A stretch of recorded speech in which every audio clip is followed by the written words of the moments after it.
Hello, everyone, and welcome to Savage Bowling TV's presentation of the Indiana Queens here from Championship Lanes in Anderson, Indiana. I'm Scott Gilmore, Indiana Hall of Famer Mark Sullivan here joining me in the broadcast this afternoon. And what a day it's been so far here for the ladies, vying for the major when it comes to the women's bowling here in the state of Indiana.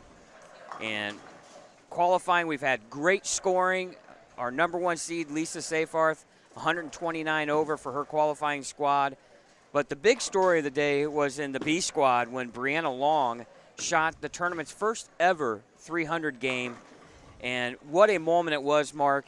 She was here with both her mom and dad. It was her first one ever. And her dad has been battling some cancer, and it was great to see Corey here, her father. But what a moment it was for Brianna. And way to kick off this event as well. Yeah, definitely a big moment in her life. As she shared with us, that was her first 300, which you and I both were very surprised about. Just the way she handled it. You know, when you get into that situation, your adrenaline picks up, your anxiety comes up, and it's just really hard to relax and make a good quality shot, which she had done up to that 10th frame. But you got in 10th frame, and she just made 3 more pure shots. The 12th one was maybe the best shot of the whole game, which is impressive. Well, we have 2 past champions that made the top 16 this afternoon, or I should say this evening. We have Jenny Ferguson, I believe the 09 and 2011 champion, and then Erin Jones, who won this tournament back in 2022. Both of those have made the finals. Erin Jones has her hands full as the 2022 champion. She's going to take on the number 1 seed this evening in Lisa Seyfarth. That should be a great match here on 5 and 6. Yeah, and and you and I both know both of these ladies very well, and we know how accomplished they are, each of them in their own right. So it should be a great first round match. We're also talking about other matches here right in front of us.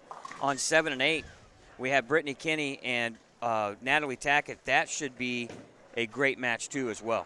Yeah, I mean, Natalie showed up there in the 10th frame. We thought the number was going to be the qualifying number. The top 16 was going to be a little higher than it ended up being, but she needs the hit in the first ball of the 10th. We're pretty much sure that she's going to need it, and she flushes it for a stone atomic 10. So a horribly bad break, but she composed herself, made the spare, and then flushed the next shot to get in. So, well, championship pair is 9 and 10, and we have a championship style match here in the first round when you have Annalise Sisk taking on Jacqueline Rhoda.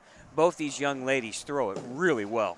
Yeah, it's going to be a fun match, and you know, when you have this level of competition, you always see the cream rise. So here we are. You know, here we have 16 great players out of 160.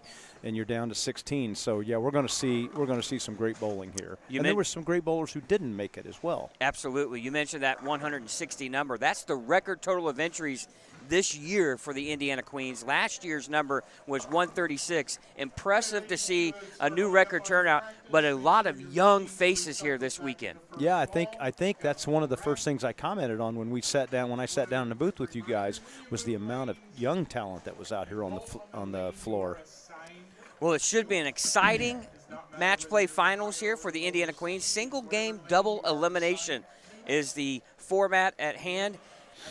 Sit back and enjoy the Indiana Queens. The women they just deliver, right? Yeah, they don't disappoint. It Yeah. should be an exciting evening. We appreciate you watching it right here on Savage Bowling TV. Want to thank our sponsors in the Indiana Queens. We want to thank Pinheads Entertainment, RT Tour Experience, A1 Automotive, Tim Mack's Victory Lane Pro Shops, Mike Alby's Arrowhead Bowl, and Big Four Socks. And we have to thank the Brands of Brunswick for all of their contributions. They sponsor all of the state events here in Indiana. I want to thank the Brands of Brunswick for their participation here and support of the broadcast right here on Savage Bowling TV.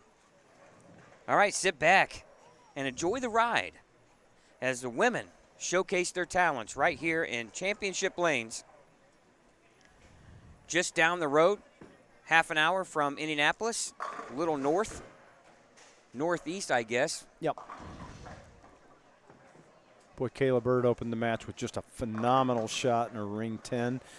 Lisa Seyfarth did the same thing, but she left a 4-pin. So quality shots to start the match for both of those ladies. And you have some women right here in front of us when you think about lanes 3 through 12 of some ladies that really put good, solid roll on the ball. Yeah, their rev rate is up there with a lot of the guys that we bowl with. And no one with any more power than Kayla Bird. Yeah, for sure. Obviously, our defending champion, Ashley Jackson, came up short from qualifying in the top 16 this year. But Ashley, probably second to none when it comes to rev rate amongst the women. I would say so. Yep, I would say she's at the top. But boy, as you know, Mark, all the experience that you have bowling the state masters and the success you've had, you know that there is nothing more fun than this single game double elimination format. So exciting. No, this is, like I said earlier, the tournament has began, in my opinion, right here. This is where it starts. And Aaron Jones comes in light with the mixer. Quality shot there. This is the fun part, too. We have everybody participating. After this round, we'll have the winners bowl the winners, and the losers will be in the losers bracket. And then after round 2, we'll drop 4, and we'll be down to 12. And the winners after the second round will take a break, and then we'll have a losers round by themselves, and we'll drop 4 more, and we'll be down to the final 8. So it's going to go quick. Great crowd watching all the ladies bowl. It's been a solid crowd all day long here in Dave Small's championship lanes.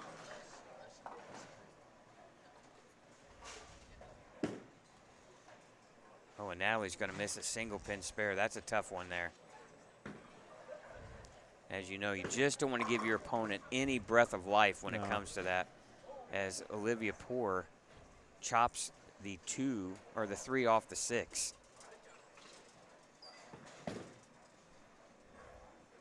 We'll try to migrate from pair to pair here every so many frames. Right now, our TV pairs are 5, 6, 7, 8, 9, 10, and 13 through 16. We're on lanes 5 and 6 right here. You can see 7 and 8. To your right, 1, 2, 3, 4 out of commission for the match play portion. Basically using lanes 5 through 20. We have a match on every pair. And Olivia, she throws it so Great good. shot. Starts Big off double. with a double. Or excuse me, Jacqueline. Jacqueline throws it so well. Yeah, she does. She had a deep run in this event last year. Lisa with a strike there Shot. in the second. Our tournament leader, hubby Chris, he's on kid duty. So, and with her being the #1 qualifier, he might be on kid duty every time she comes to bowl. Chris, we hope you're doing well. I hope you're watching. Hey, Chris. Great bowler in his own right. We were just talking about how solid his fundamentals are. What a great player he is. Yeah, and, you know, we talked before the broadcast that, you know, there are 2 players that are due, and both Lisa and Chris come to mind for me right away. Yeah, for sure. Another great shot. That's three great shots for the match there for Lisa.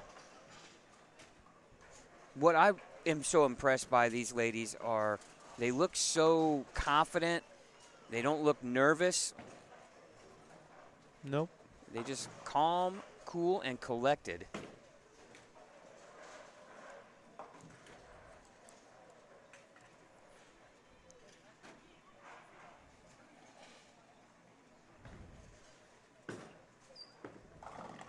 Aaron Jones has got to oh, tomahawks the 4 out. Wow, nice. That's when you know the ball is working. That's right. Good roll on it, good touch. And as you probably know, I know, you know, when you talk about tripping 4s, I'm sure you have a bowler that comes to mind right away. For me, it was always Terry Clayton in Lafayette. But when I watched him bowl or bowled against him, he tripped more 4s. And you know that's just in part due to the loose arm swing and confident stroke. Yep. I'm sure you have somebody that comes to mind right away, too, when it comes to tripping 4s. John Barley. We always said he tripped more 4s than anybody we knew, but he had soft ball speed and great touch, and not to mention a great bowler. And you know, when you never miss a pocket, your strike percentage probably goes up, I would assume. Yeah, you're bound to, right? Yeah, good shot there by Aaron Jones. Big double to keep her in the match there with Lisa. Well, Brittany Kinney got a great break in the third frame when Penn came around and took out the 6-10 late for a double, and now a great shot there by Natalie Tackett in the third. She strikes after a 9 missed spare and 9 spare in the second.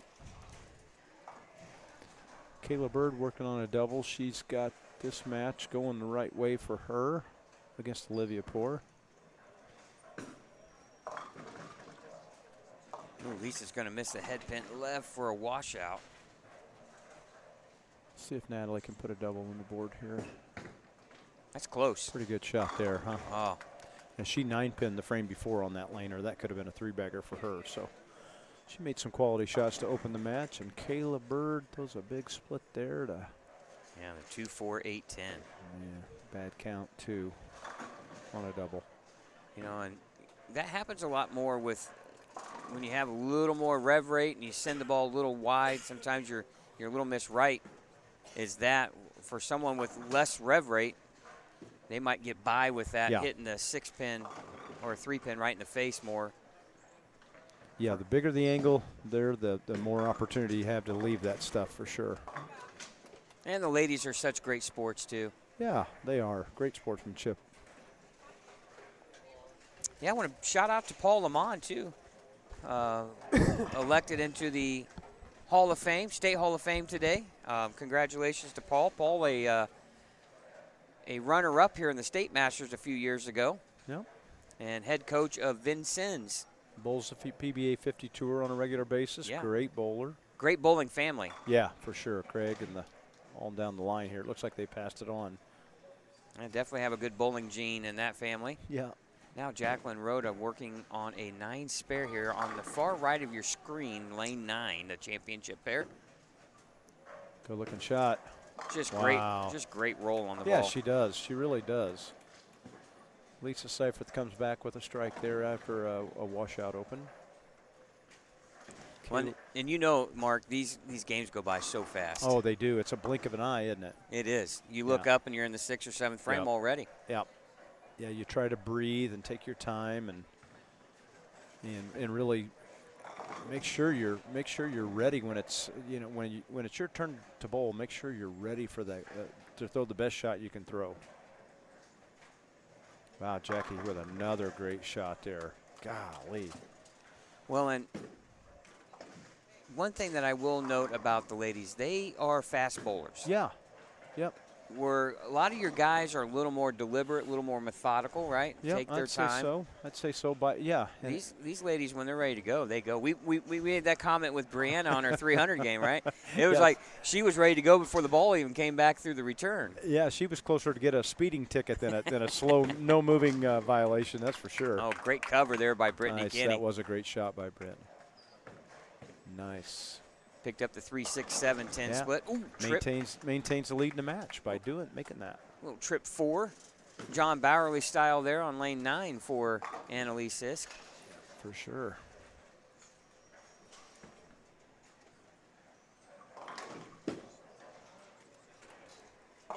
Well, and you know how important it is, too, in this type of format to stay in that winner's bracket as long as you can. You bowl less games. Oh, yeah. Yeah, but then you don't have the pressure once you're in that loser's bracket. It's win or go home. And yeah. There's no more room for a loss. That's for sure. You're done at the end of the next loss. Now, correct me if I'm wrong, but you have a Masters title, correct? Yeah, 2012. I was lucky enough to win, and I finished second at least once to Mike Kubacki in probably 2003, 2002, 2001, somewhere around there, and I think I finished second one other time. Well, I know you and I ran into each other one year late. Yep. I mean, we were down to like the final 4. Yeah, I believe I finished third that year. I think that's the year Mike Lish won. Yeah, did Mike beat you for yes. the final match? Mm-hmm. Yeah, that was the year Lish won. Right? Yeah, I finished second 4 times. Oh wow. Okay. Yeah, that's one tournament that I talk about it a lot because I always wanted to win it, and I came close. I finished second back-to-back years.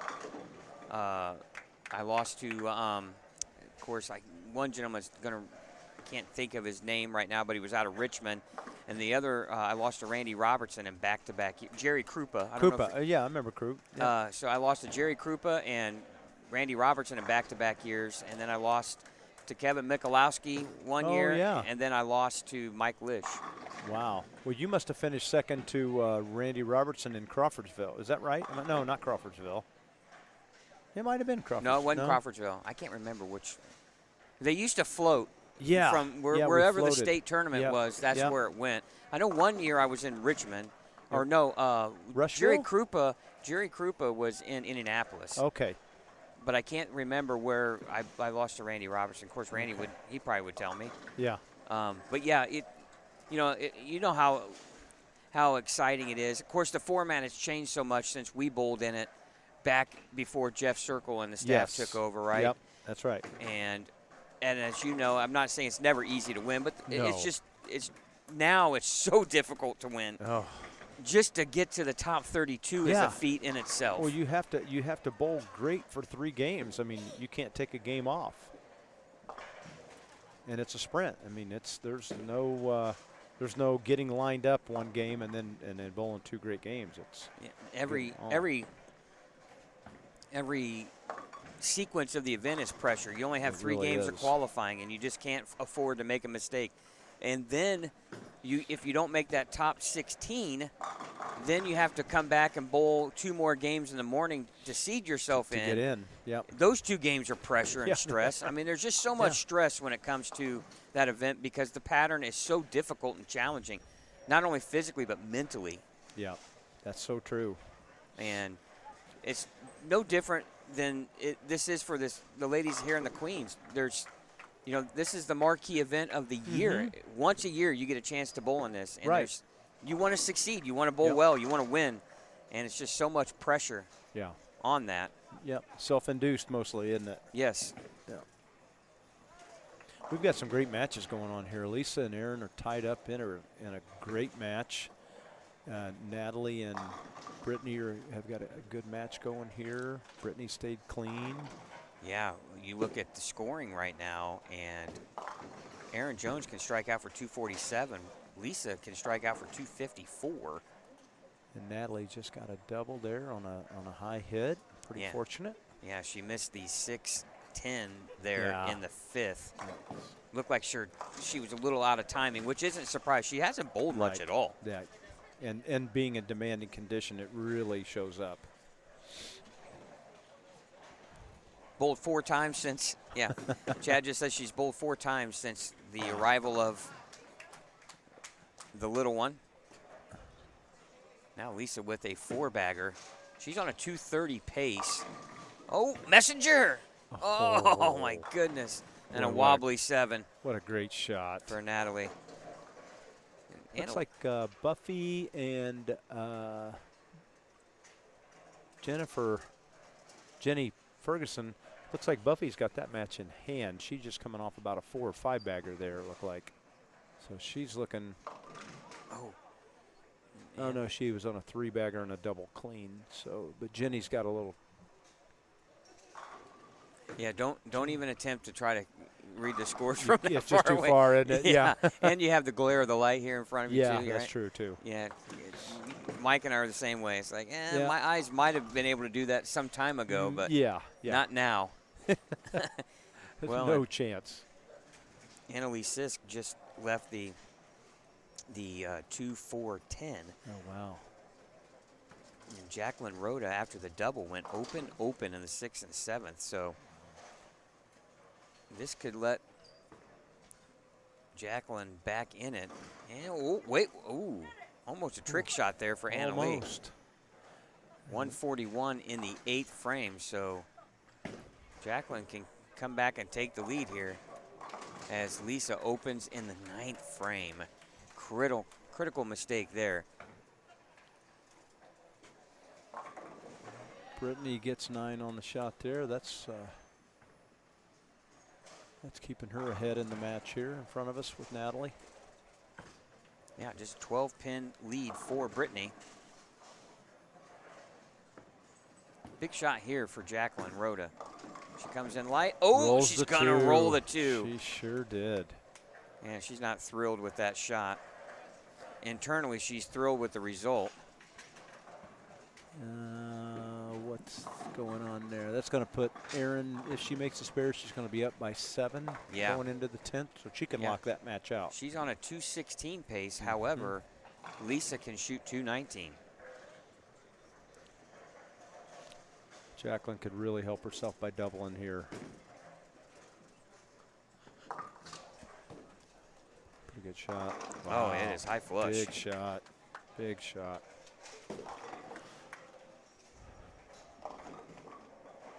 Still, if Annalise Sisk can throw strikes in the 9th and 10th frame, she would still force Jacqueline to get a good count in the first ball and spare. Great shot by Brittany.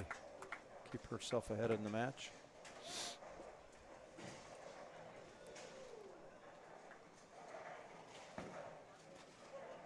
All right, Annalise here on lane 9, 9th frame. Oh, something came out. It tomahawked the 9-pin. The 4-9, wasn't it? That's a good shot. Natalie with a good looking shot. And she gets the trip on the 6-pin from the other side of the lane. Well, 12-pin deficit here for her, so a big strike here. We're going to have about 3 matches here right in front of us, Mark, come down to the 10th frame. Yeah, this is... this shot for Erin Jones will lock up game number, her match against Lisa here. She can shut her out here. Yep. Anything less, and Lisa has a chance here to take the game. And she puts it, no doubter, 10 in the pit. Quality shot. And that's going to shut out Lisa Seyfarth. So our number 1 seed, and we knew it was going to be a tough match. Past champion here in Erin Jones, a tough opponent.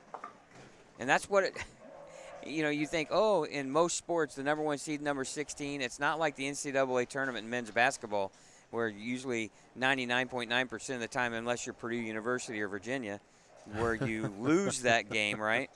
Yeah. Here in bowling, there's not a lot of separation between 1 and 16. No, that's exactly right. This is some serious tight competition here. And Natalie with a big shot here. And that's a good looking shot. Oh, hit him thin, watch him spin, they say. Yep. And a double there for Natalie. And now Jacqueline Rhoda pretty much has won her match over Annalise Sisk.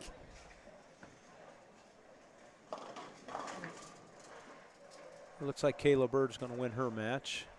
Yeah, Olivia with really a rough game there, only 133. Well, if you're Lisa, you're disappointed you lost, but Mark, you're throwing a lot of strikes there, and you got to feel like hey, you know, there's still a lot of bowling left. I'm not out of it. Yeah, I think she'll be okay with that game. I think she'd like to have the 9th frame back over, but overall, I mean, she bowled a pretty good game there.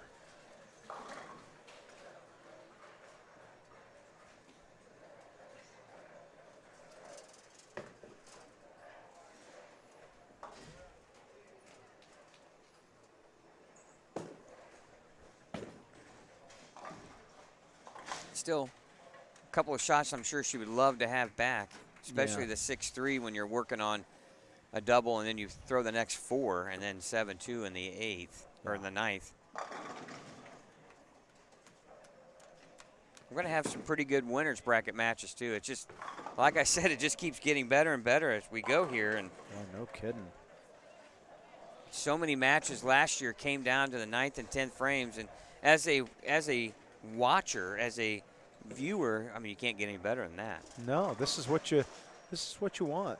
You want to see these tight matches come down to the 10th frame. Who can perform in the clutch? And yeah, it's a good game by Lisa. Let's see if Brittany can close this match out here against Natalie. And that's what makes it so hard, Mark. We talked about winning. Lisa just a couple of loose shots, and probably in her mind, and that determines whether or not she wins or loses. Yeah, somebody had to lose that, unfortunately. And you know, Lisa being the top seed, sometimes when you're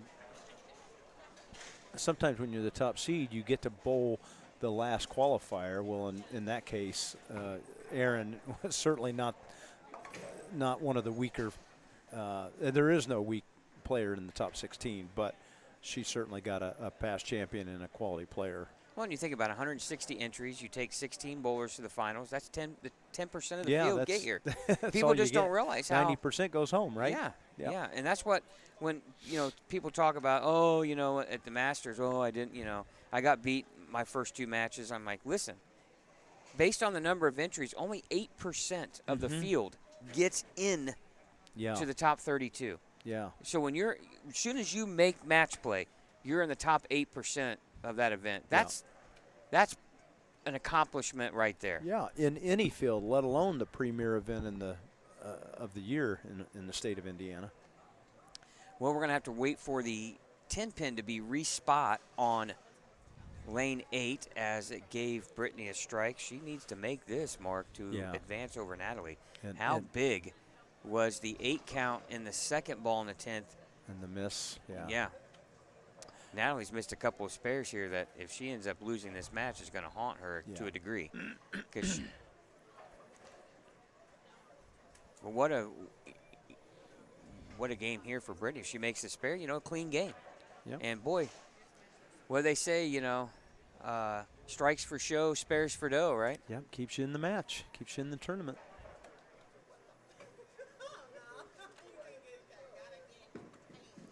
And that needs to hold on, Mark. Oh, my God, she missed it. Wow. Well, having to wait for that respot probably didn't do a lot to help her. Well, because your mind's, you need to make it. You're thinking about it a little too much. Yeah, gives you just a little bit more time to think about it. Yeah, Natalie Tackett somehow squeaks out a win. One thing, too, that's great about how Jeff runs this event, everyone starts at the same exact time. Yeah, that is huge. So no round starts until everybody is ready. Players will move. Our winners right here in front of us. Erin Jones defeated Lisa Safar 225 to 209. Natalie Tackett defeated Brittany Kinney 200 to 192. Jacqueline Rhoda defeated Annalise Sisk 201 to 169. And Kayla Bird defeats Olivia Poor, it looks like 181 to 133. So Natalie will take on Kayla Bird. And I believe Erin Jones will take on Jacqueline Rhoda. Okay. Right here in front of us. Yep.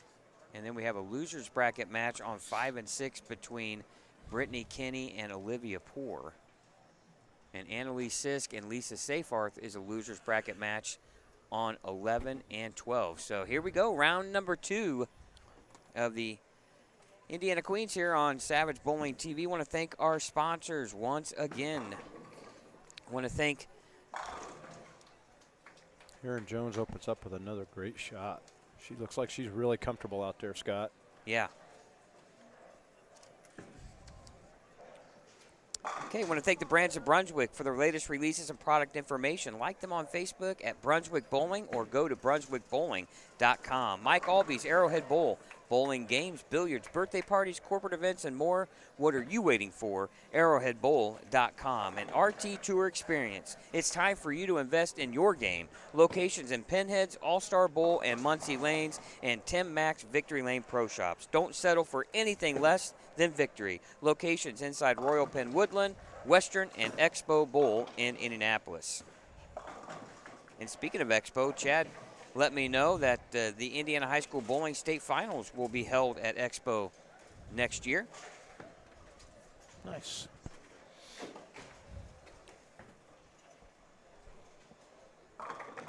Jacqueline starts off with a split.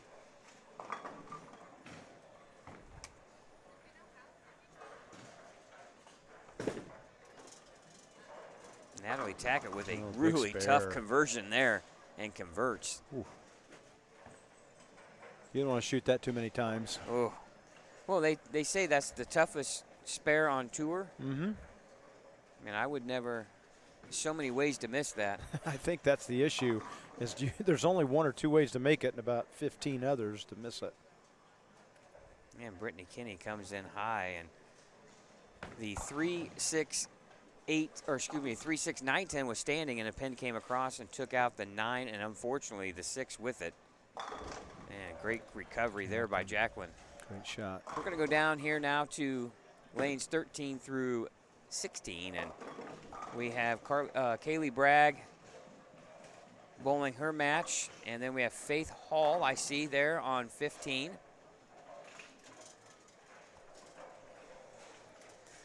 You know, I always comment to Mike in our broadcast, I said the name shirts are a great thing. They are, aren't they? Because when you're not familiar with who the person is and their name's on the back, you look like a genius. Yep, that's right. They say, wow, this guy knows everybody. Nope, I'm just Captain Obvious. And you can read really well. However, on the ladies, it's like all that long hair. Mm-hmm.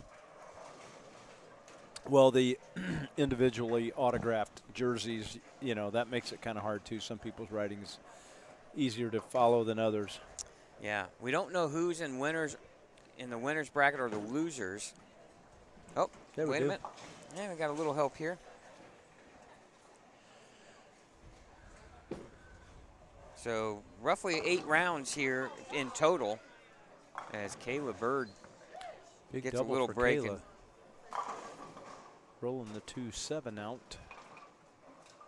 So with lanes 13 and 14 is an elimination game, Mark. 15 and 16 is a winner's bracket. Okay. So it looks like we have Buffy. And Faith? Oh, no. Yeah, Buffy and Faith are on a winner's bracket. Okay. So we know Faith Hall beat Michelle Irwin. Yep. And then Buffy Clark beat Jenny Ferguson. Okay. So we know Tandis O'Neill defeated Kaylee Bragg. Oh, we know Aaron that. With another great shot there for a 3-bagger to open that match. Because Jacqueline. And then it looks like, I don't know the winner of the Chelsea Kiefer, Rachel Atkins, but I think Rachel Atkins won her match because I believe Chelsea is bowling Kaylee Bragg. Okay. Possibly.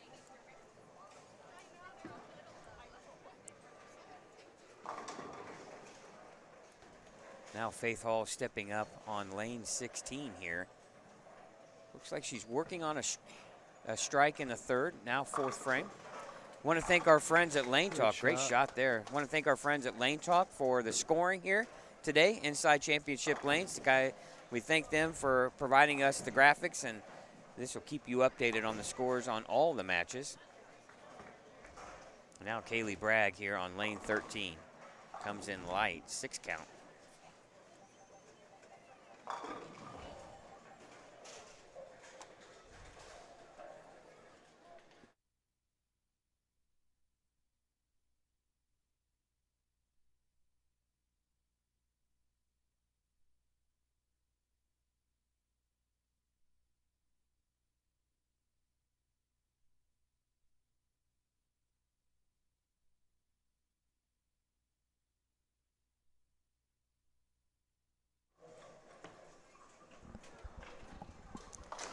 All right, open frame there for Kaylee Bragg. She was working on a 3-bagger to start her game out. Faith Hall leaving a 7-pin on lane 15. So 13 and 14, an elimination match. 15-16, a winner's bracket match. Off camera, we're just kind of commenting on a few things going on. Erin Jones with the front 3 in her game. Natalie Tackett trying to double up, and she leaves a 7-pin.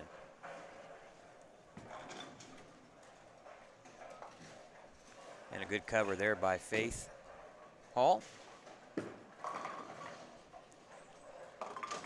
Ooh, Erin off camera here, leaving the 6, 7, 10 here on lane 8. Now we're back to Buffy Clark here on lane 16. She's got a strike working here.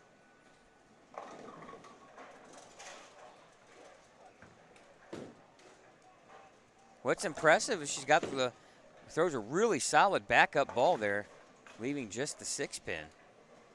Yeah, she's bowled great all day. She's had some good Solid scores all day. And a washout. Need to find out.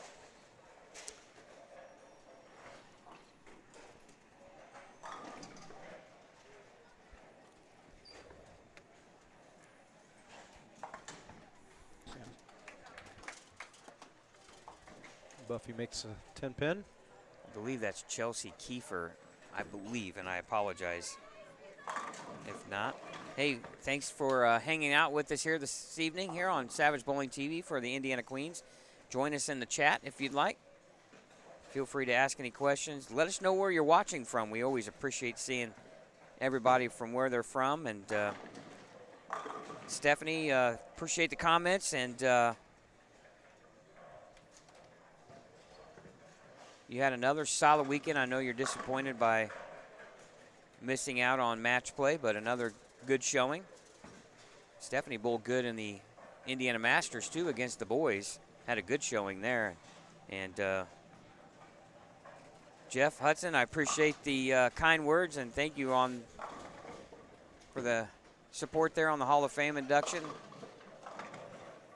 Hope you're enjoying wherever you're watching from, up around Decatur, Fort Wayne area. Jacqueline Rhoda throws one a little bit outside here on lane 8 right in front of us, but Buffy Clark now with a split here in the 5th.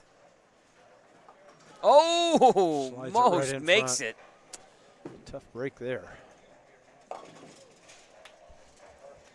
Now Kaylee Bragg here. She had front 3, then left the 2, 4, 5, 7 and missed it in the 3rd, and now working on a strike, comes in high 4-7.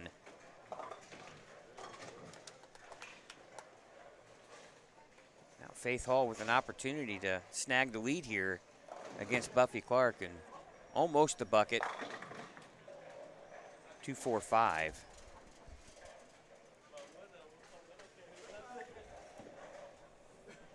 Now when you get into these elimination matches and you start getting deeper into this tournament, Mark, the intensity ramps up. Yeah, you can see it too. The scores are coming down a little bit. You see just a little bit more, just looks like a little bit more anxiety here with the players. Now we're back here to Natalie Tackett here on lane 10 for the spare. And she converts. Natalie made a great shot there. 2 good shots in a row that didn't strike, but she's in the pocket again. She's back in the pocket. And Kayla just opened, so that match is close. Yeah, 4-pin lead now for Natalie here early. Oh, Olivia Poor with a double. They're in an elimination match there on 5 and 6. Oh, solid 10 for Erin. She liked it off her hand. Yeah, she threw that good.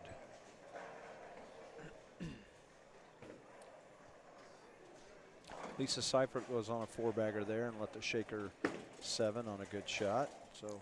Well, and that's the thing too. If you're Lisa, you know, sure you don't want to lose, especially that opening match. But she threw a lot of strikes against Erin Jones, and just a couple of iffy shots cost her. She bowled a good game, solid 209. Yeah. Matter of fact, she wins pretty much every match almost in front of us. Yeah, that's the thing, too. That's the tough part about this tournament, It is, isn't it? Yeah. You never want to look around, right? No, you shot 209 and you got beaten. Next highest game you see 3 pairs away is 174. Yeah. That makes it a little tough. See if Natalie can run this down. Oh, she does. Not an easy Save. spare there. No, you don't want to shoot that every time either. And Chad had mentioned to us that she's only bowled 4 times since the birth of her child. You kind of wonder, too, obviously timing is going to be a big issue for her, but also you wonder how much stamina will, because, you know, it's different going into league and just bowling 3 games, but now it's tournament legs. Yeah, and it's pressure and anxiety, right? That's right, and she had to wait around a little bit there. She bowled twice already this morning, correct? Didn't she bowl both squads? Yeah. Yeah, so she's got 7 or 8 games under her belt already, so. Yeah. And not counting practice. Well, and there's you know, I always say you could bowl like 6 or 7 games practice and probably feel a little tired, not much. Mm-hmm. And you bowl 4 or 5 games under stress and pressure, you know, the mental fatigue is a factor. It is so much more taxing on you in competition, both mentally and physically. You're right. Well, Annalise Sisk comes in high, leaving the 3-6-10, and she's in trouble here after Lisa goes spare four-bagger spare. Yeah. She is down a bundle. She has 88 in the fifth. She's down 41. And a good cover for Aaron. And that's one thing here, Jacqueline Rhoda, really a big shot here, Mark, for her already in the seventh, because Aaron Jones is not going to give you many opportunities. You're going to have to go and earn it. No, you sure are. You're exactly right. We saw that with her match with Lisa. You know, and, that was a close match all the way up to the end. And when Aaron had the chance, she closed that match out. We have somebody watching from Virginia, Ocala, Florida. Thank you. Trying to watch Rachel Atkins. Well, I think she might be out of camera. We're not 100% sure. We have cameras all the way down to lane 16. I believe she's on 17 and 18 or 19 and 20, which we don't have cameras. So sorry about that, Janet. But we thank you for watching. We'll get you an update when we can.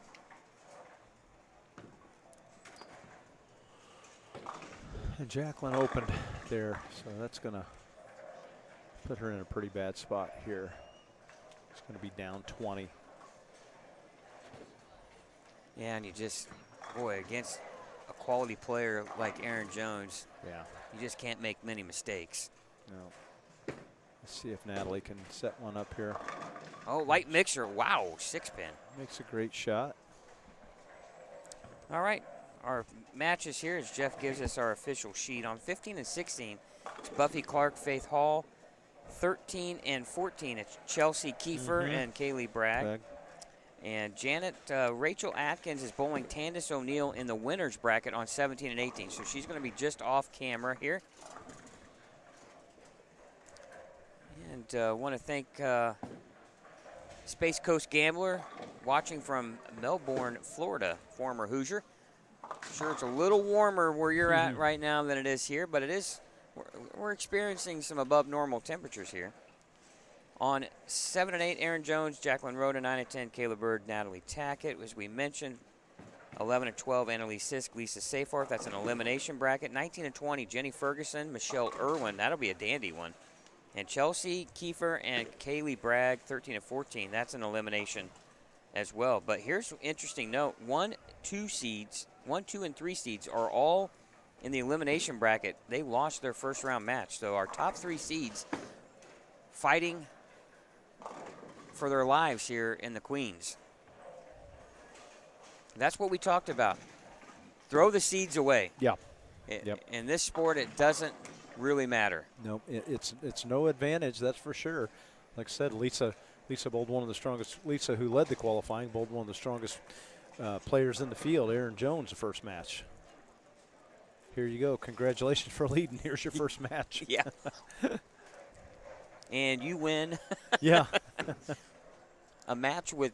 But you're right. Lisa's bared down here, and she's bowling a great game this match. So Aaron's got a chance to get back in this game. She needs a good shot here. She just opened. So in order to maintain her lead, she really needs to step up here and make a good shot. Well, Kayla Bird has 101 in the 6 with a strike and a 7. Natalie had 112, so she had an 11-pin lead. Make that a 10-pin lead, so Kayla Bird can take the lead here with a strike in the 8th frame. I think that's a ball change again for Kayla. She's been juggling bowling balls looking for a reaction on this pair, and I don't know if this pair is so much different than what she came off of, or it's just a natural transition that's happening after they ran them again. Boy, Aaron Jones made another great shot there with a ring 10. Yeah, and Lisa Seyfarth just flagged the 6-10 for an open frame in the 8th. If all of a sudden if Annalise Sisk can double here in the 8th and 9th, that's just going to at least make Lisa think about things. Yep, sure a little is. more maybe than she wants.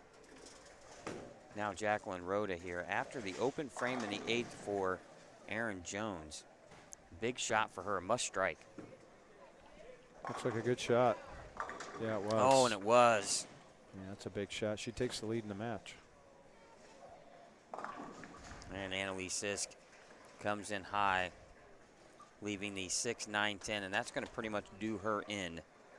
Lisa's going to advance, and Annalise tournament's going to come to an end. But still, hey, anytime you can make the top 16 in this event with 160 entries, you have a really good accomplishment, in my opinion. Oh, Messenger, she gets the scout. yes. Kayla gets the scout.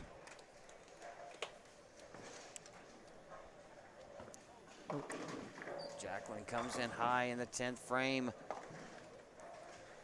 She could have salted the match away there with the strike. Yeah, and that's count. That's count. She loses the. Does she tie the lead now with the? Yeah, they're all tied now. Her and Aaron. Important here to fill the spare and then get 10 in the fill ball. A strike would be huge. That would force Aaron Jones to double in the 10th to win. She runs down the spare. Good job.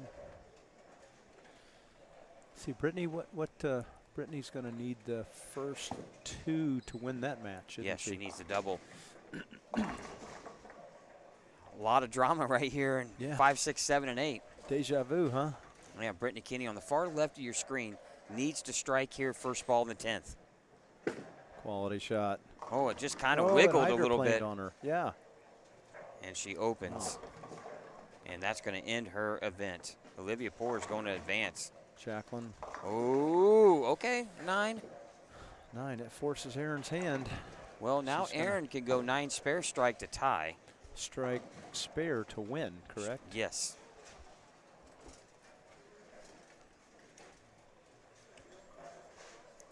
On the other, just outside our camera to the right here, Natalie Tackett can strike out.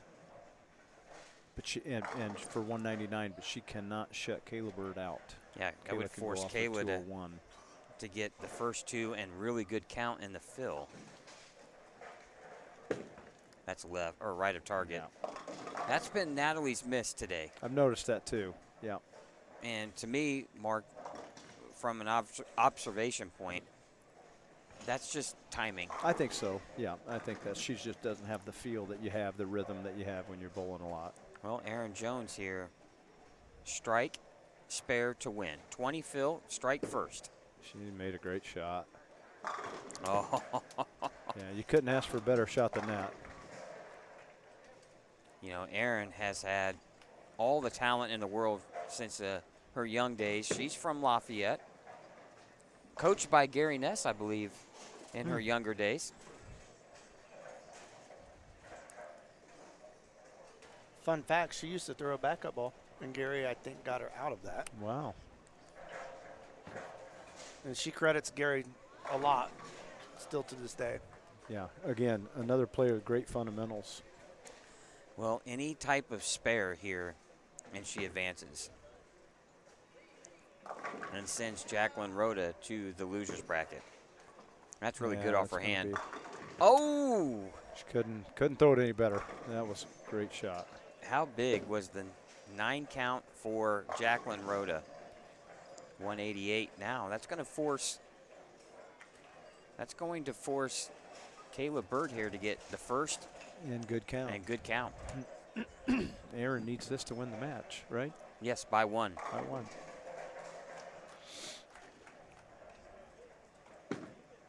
Yeah, she got it. Got it.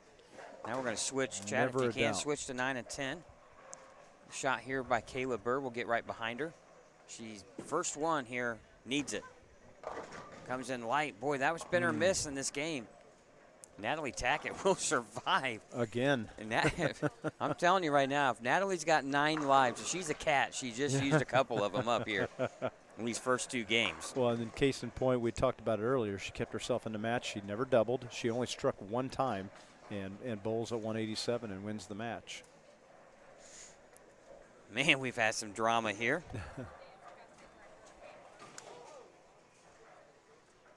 Open frame, it didn't really matter because the most she could have gotten was 181. And Natalie at 187, so. All right, first round, second round pretty much wrapping up here. We're going to take a short timeout. We'll come back with more here from Championship Lanes at the Indiana Queens here on Savage Bowling TV.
All right, guys. We're getting ready to start round number 3 here. This will be an elimination round.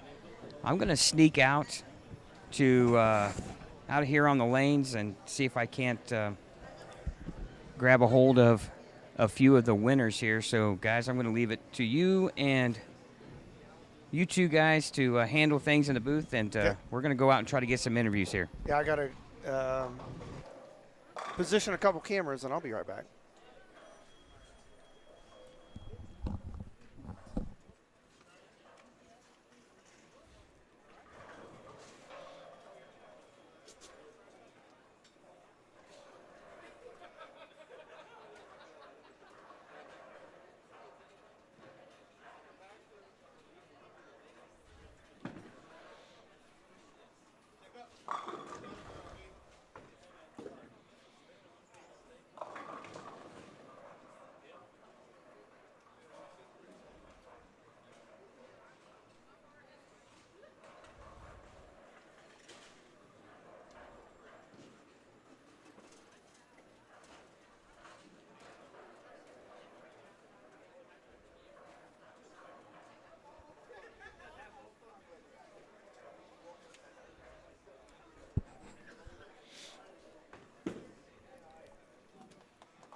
Cameras are positioned. We're looking at 15 and 16 right now. Scott, you have somebody for us? Yeah, guys, a familiar face here at the Indiana Queens. Aaron Jones, shockingly, is still in the winner's bracket, ladies and gentlemen. I mean that in a positive way. But, Aaron, a couple of tough matches that you found a way to win. You defeated Lisa Seyfarth, and then you came back and with a clutch strike and spare there to defeat Jacqueline Rhoda in a really close match, 189 to 188. What is it about this event and you and deep runs? I don't know. I have no idea. I always look forward to this tournament every year, and first qualifying squad, it was really rough. Decided to go ahead and give it another run, thanks to Scott. Talked me into that one. And then missed a 7-pin in the last ball of the qualifying round and thought I didn't make it. So snuck in there with that 16th spot, and now that I'm here, I'm going to give it my best shot. So we were talking in between rounds here about your past and how you bowled. Gary Ness was a big factor for you as a coach. And I kind of heard that you were a backup bowler at one point. Gary fixed that. Is that true? Yeah, when I started bowling, I think I started bowling league around 5, and I've thrown a backup ball up into middle school, and I think I was around 13 years old. And I remember going in to talk to Tom Taylor, and I said, what do? I want to throw the ball differently. And he's like, oh, talk to Gary Ness. And so thankfully to Gary, I am where I am today. No high school bowling experience or college bowling experience, but yeah, so Gary and a lot of hard work and a lot of bowling, and here I am. So now, obviously, you've been in this position before. You know what it's going to take to advance here. How exciting is it for you to come back to this every year? It's super exciting. I'm glad to have Scott and the kids here.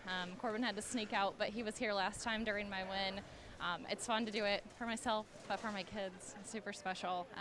Definitely a fun event. Looking forward to it all the time. Jeff runs a great tournament, and I appreciate being here. So, yeah, definitely going to just keep taking it one shot at a time and see what happens. All right, we're going to let you get some practice in. Sounds good. Thank you. All right, Aaron Jones, ladies and gentlemen. Yeah, she's definitely one to look out for in this tournament. I heard that as she finished up this last qualifying squad, she thought if she could finish strong, she thinks she can win it all. Yeah. So momentum's a beautiful thing, isn't it? Oh yeah, oh yeah. And I think with Lisa, she had a squad off, and she has to come back. And how do you continue that momentum that you had from this morning? And the lanes change, so you've got to make an adjustment. And yeah. Well, it looks like we're looking at 11 and 12.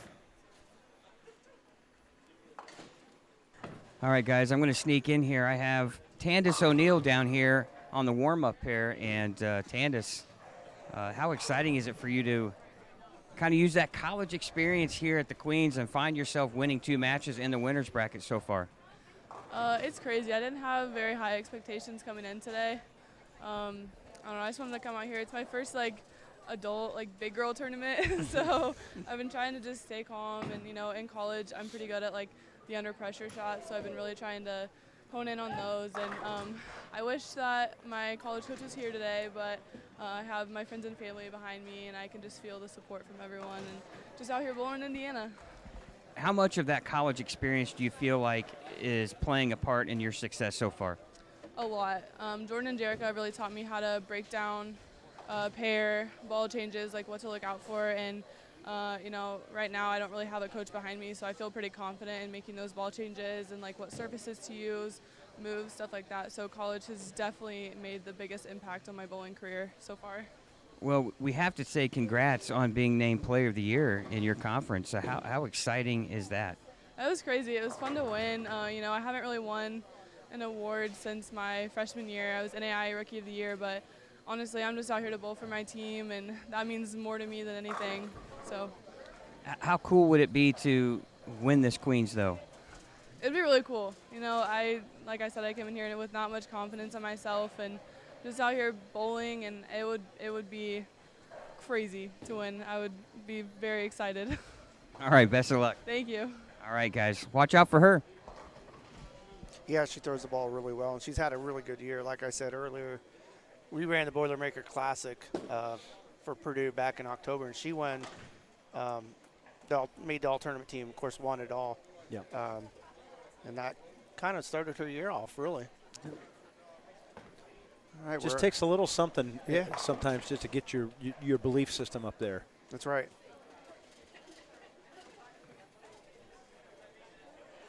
We're here on 7 and 8, Lisa Seifarth. Yeah, Lisa's made 2 great shots in a row and not struck on either one. So. And Scott, go ahead. Buffy's made 2 great shots as well, 3 great shots. All right, guys, I'm down here laneside with a familiar face, if everyone wants to know. This is the ruler of the household, the Tackett household. This is Natalie, and Natalie, you haven't bowled a whole lot after the birth of your child. Congratulations, by the way. I know both you and EJ are so ecstatic, and especially Grandpa. I talked to Ed, but you haven't bowled much. What is happening here? I know you we were making a comment like if you were a cat and had 9 lives, probably just use 2 of them up. But, you come back here and look like, wow, this is no big deal and just like riding a bike. Yeah, and the first match kind of sucked because Brittany is my league teammate. So that was kind of a fun draw to have at the beginning. But, yeah, you've got it. You've hit it right on it. 9 lives for sure. The second game, I think the key is I just stayed clean and let it come to me. Both of them have been in my opponent's hands, and luckily they didn't execute. But I got to find a way to strike, and I got to work out some tape issues. But as far as bowling in general, I've only bowled a few times, but I came out here with no expectations because, I haven't bowled, and if I did, I'd be in trouble. My friend or my brother-in-law's girlfriend, Kayla, she wanted to practice this week a few times on patterns, and I told her no, only house, because if I did practice on sport, I would have expectations, and I didn't want those. So I'm just trying to go up there and take a shot at a time, and hopefully they all fall down, and if not, I pick my spares. So It seems like maybe you're battling a little bit of timing. Is that just from the lack of bowling really a lot since you've had the child? yeah, I think so. Timing and, like I said, the fit, I can't get my tape quite right, and I don't really feel it until I'm in my backswing, which is a terrible time to have it. So, yeah, the timing, and the tug is my miss right now, and I'm trying to avoid it, but, it's just all the spiral from not bowling, I think, so. Well, you're trying to pull the Tackett sweep this weekend, right? You're trying to win the Queens, EJ trying to win tomorrow in Delaware. How cool would that be if you both could accomplish that?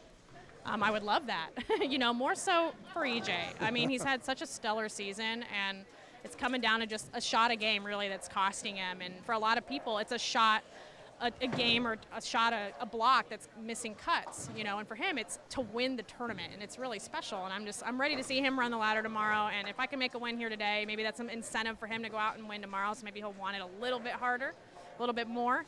But it would be really cool to bring 2 wins home for the weekend. So. Has he messaged you at all today? Is he watching by chance? I don't know if he's watching. He group texted me and Brittany the first game and said, go get after it, girls. But other than that, I don't know if he's watching, but I'm kind of keeping him updated and told him about my block earlier, guttering for 267 and the fill, like the fun stuff that happened today, So. Well, it would be such a cool feat, but, hey, you both have won because of the birth of your child. I know it's a special time in the Tackett household, but best of luck the rest of this way. And we're so glad that you could be a part of the Queens this year and come back and bowl.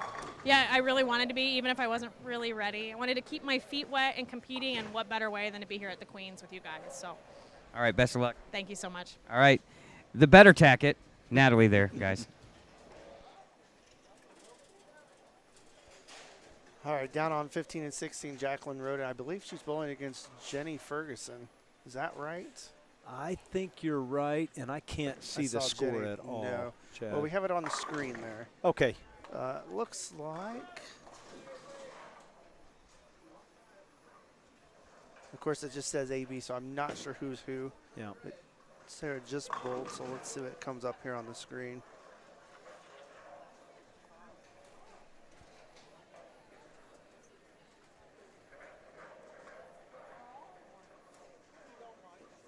Looks like Sarah's A, so she's got a pretty sizable lead over Jenny at the moment. Hey, guys, I'm going to sneak one last interview in here with the winners, and the fourth one happens to be Faith Hall. And Faith, you've had quite a bit of success here in this tournament. How important is it in your mind to come out here and have a deep run in the Queens every year? Extremely important. I just want to follow my mom. She won in 2018, so trying to follow in her footsteps. Now, you were on the high end of the house. We haven't been able to watch some of your matches, but how are things going, and how are you attacking these lanes? Down and in. Anything outside of 10 is not playable for me. Haven't really moved much all day, so the Extreme Envy is doing a lot of the work for me. Well, it doesn't really matter who you bowl, right? But you look at these four that are three behind me here. You got a lot of talented bowlers. All of you guys are so talented. You know, when you go up against someone maybe like a past champion like Aaron, how great is it just to compete at such a high level? It's an honor, honestly. I've not made it this far yet, so it's exciting, and I'm excited to see what I can do. Well, we wish you the best of luck. We'll let you get some practice shots in. All right, Faith Hall, everyone.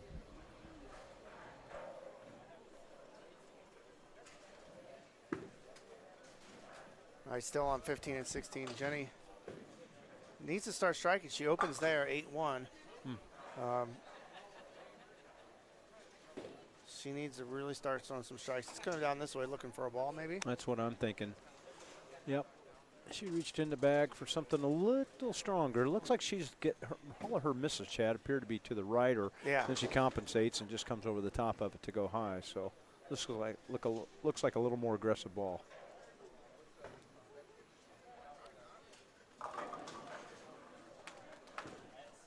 Let's see if she can get back on track here.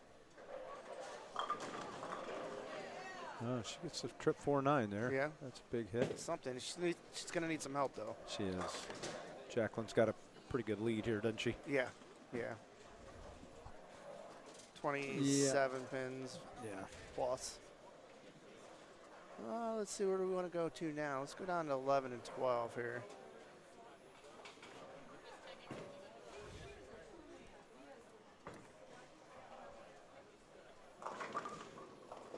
Oh, almost the pocket, 7-10.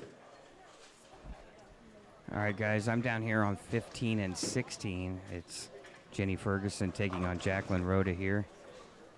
Jenny Ferguson, our 2009 and 2011 champion. And Jacqueline Rhoda last year made a very deep run into this event. And right now the early lead is in Jacqueline's favor, but Jenny's working on a strike in the 8th frame. Yeah, and the fact that Jacqueline didn't strike here helps.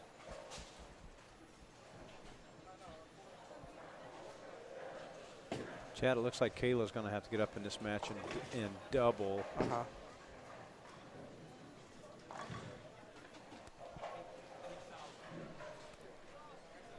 Yep, that's what it looks like to me. Good count here ensures that. Lisa Seifert in front of us gets a strike to keep herself in the match here with Buffy Clark, and she gets a strike. So Kayla is definitely going to need a double to win her match. All right, we've made our way down here to Jacqueline. The very end pair, guys, 19 and 20. Rachel Atkins taking on Olivia Poor. Let's turn on your camera on that. We know we have some people want to see Rachel bowl. Oh, she's in the 8th frame, open frame in the 7th, but she does have the early lead. What a shot there. And it looks like that Kayla is not going to be moving on. Yeah, I think that finishes her tournament with a great run here for Kayla Bird at the Queens. Yeah, that was an elimination match. Yeah, guys, and Jenny Ferguson's big trouble. Yeah, she really needed that strike there in the 9th. Like we were talking, all of her misses have been light. And she went to a weaker ball a couple frames ago, or a stronger ball.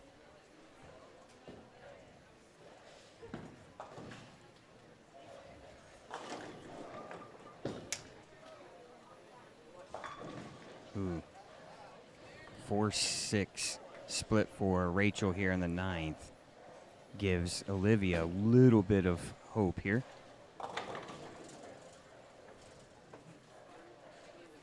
Olivia can strike out for 191, guys. And important here for Rachel to get at least one. Jenny with the strike. Good shot.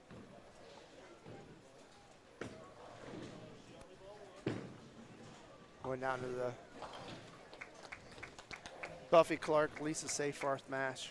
And Lisa's on a double, 95 in the 6th, on a double, 7th and 8th. It's a must-strike situation here Yeah, for she's got to Lisa. strike. Buffy has 152 in the 8th, spare in the 9th.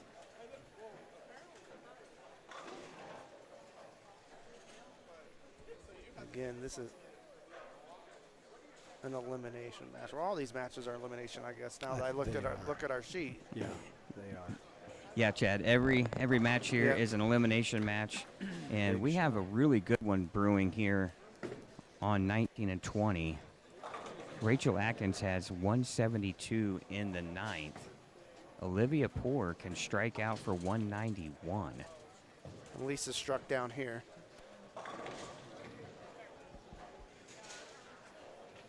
Lisa controls her own destiny here. If Lisa doubles in 8, she closes this match out. Yeah.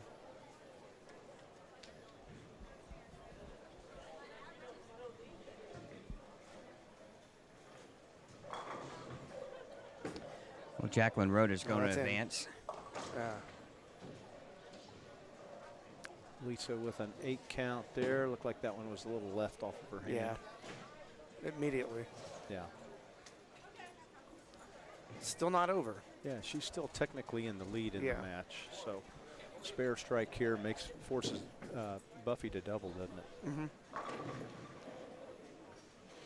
Ooh, and Olivia Poor just left a 10-pin here in her second ball in the 10th. A strike there would have forced Rachel Atkins to double or strike spare in the 10th to win. Now Rachel just needs 9 pins in the 10th to advance into this elimination bracket.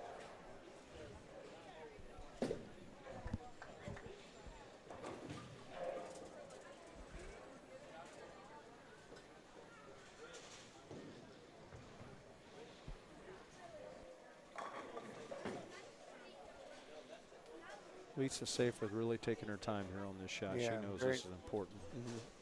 Being very deliberate.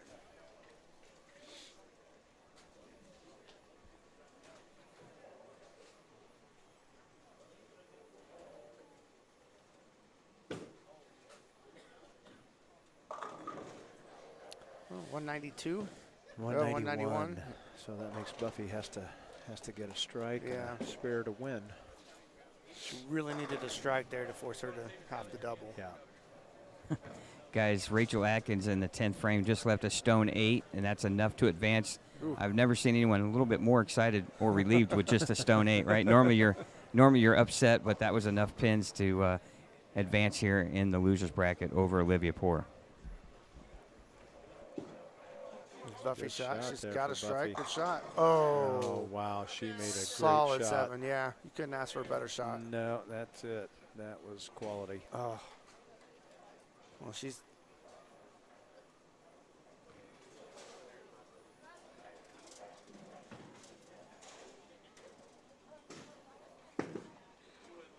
Good spare. Yeah. And here it is. If she strikes here, she ties. They tie. Right? Yes. So that count was even more Yeah. important. Must strike situation here for Buffy.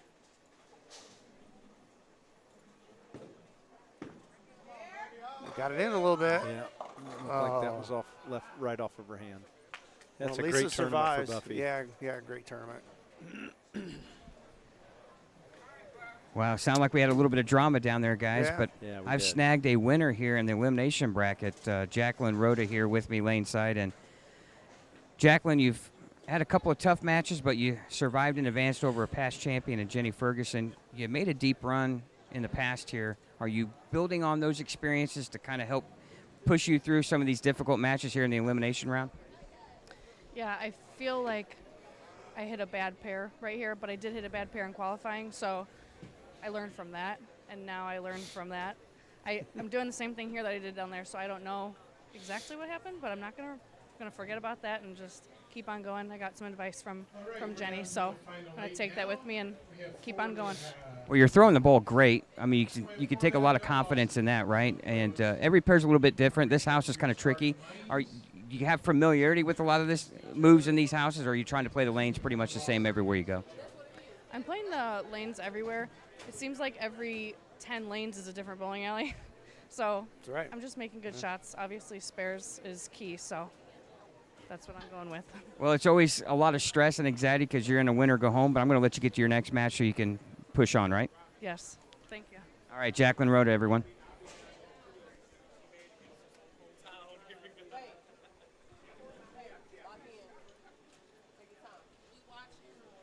All right, so we get to these next matches. I got a couple cameras I got to move around. You said 5 and 6, right?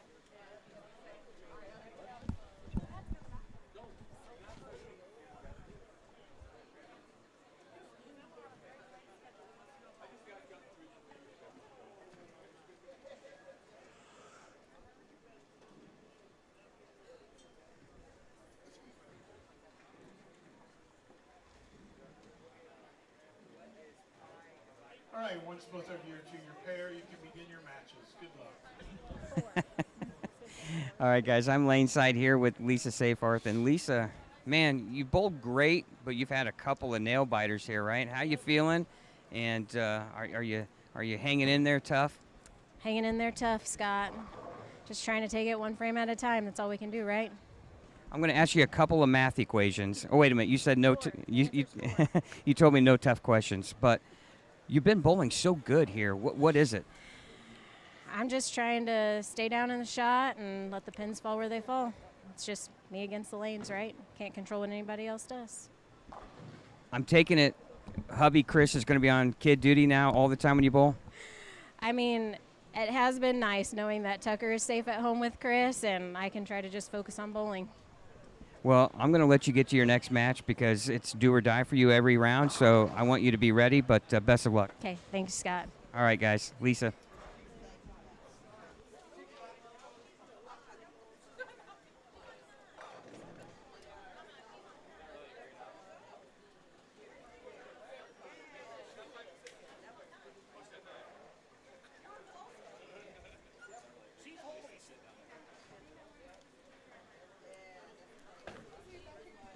All right, we have the match starting here with Erin Jones and Natalie Tackett. Is that who she's bowling? Yep. Oh, Yep. this should be a pretty good match.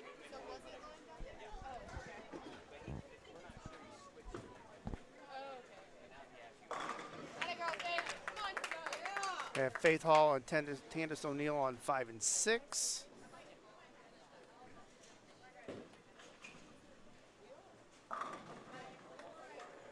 Looks like Natalie might have made a ball change back to the Venom Shock. She was in Yeah. something else there for a little bit. Starts off with a strike. That ball's been pretty popular for the Tacketts. Has it ever?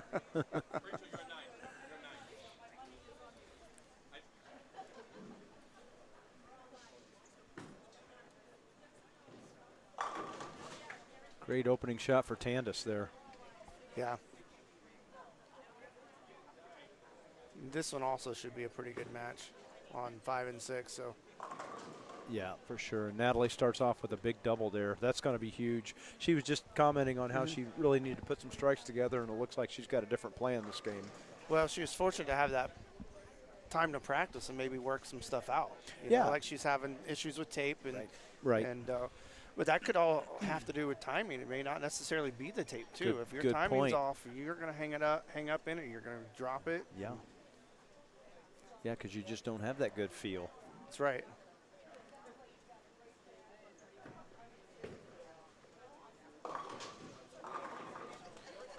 And back with another strike.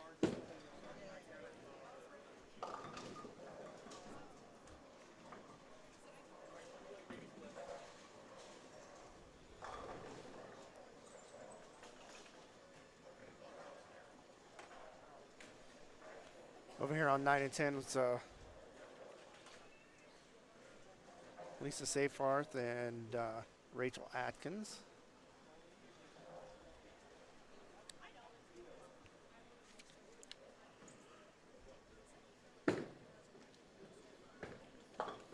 as we are in round 4. This is actually the final 4 of the winners bracket. Yep. Yeah, guys, we're down to On 8 bowlers. Yeah, 5, 6, and 13 and 14 is the winners bracket final 4. All right, guys, I'm going to park down here on 17 and 18 in an elimination round between Chelsea Kiefer and Jacqueline Rhoda. And Chelsea's off to a good start. Spare double here through 3. And Jacqueline is clean after 3. Spare, strike, spare. Lisa got that one way out. Yeah, she did. Fortunate enough just to not leave it a washout. Faith shot.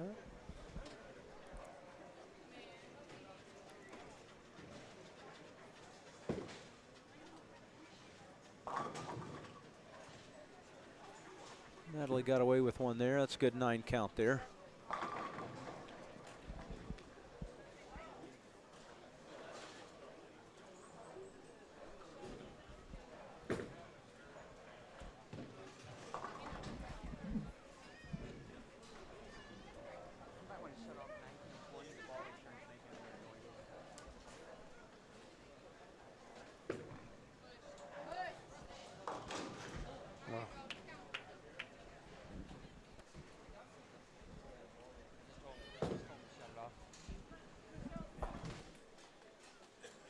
Natalie picking up where she left off by staying clean. Let's go down to 9 and 10 here.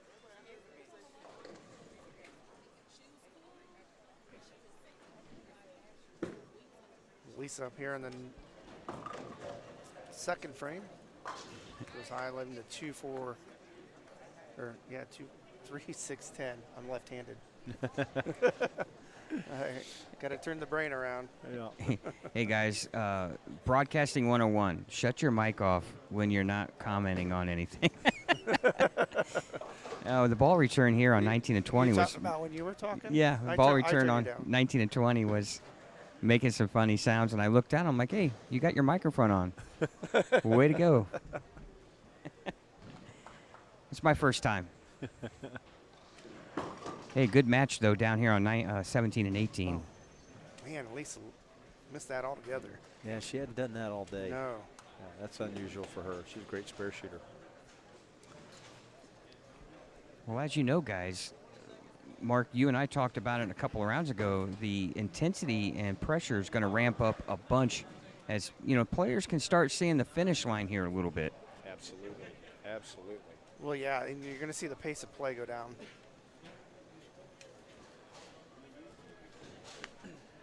Unless Brianna was bowling, then we'd get out of here early. I was amazed at how fast she would just grab it. She and go. wasn't. It's just like she wasn't even thinking about it. Yeah, and I which don't is thi- good. Yeah, well, perfect. Perfect.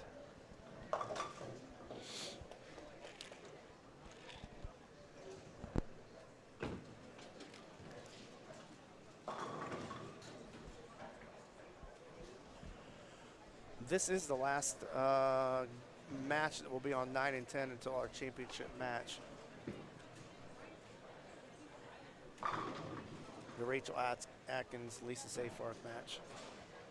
It's been a high-scoring pair today, too, hasn't it? Yes, it has. She covers the spare in the second after the open in the first.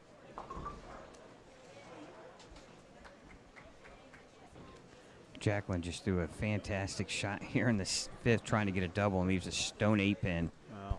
I think, I'm pretty sure Randy Peterson felt that from Delaware. Somebody left that on the last pair on that. Wasn't it Rachel that left us stone 8 down there? Yeah. But she celebrated it. Yeah. It's a big difference, huh? Yeah. When it's, well, you need 9. Oh, Rachel with the Brooklyn can't knock out the 9. Well, Mark, you know the 7-10 in the pocket hit is no guarantee, right? With the 4-9 or 6-8 or a 7-10, you just never know. We've seen it all here today in front of us. We've have. seen all of that. Well, Jacqueline just threw 2 really good shots here and leaves a stone 8 and a solid 10. Rachel for a spare here to maintain the lead in the match against Lisa.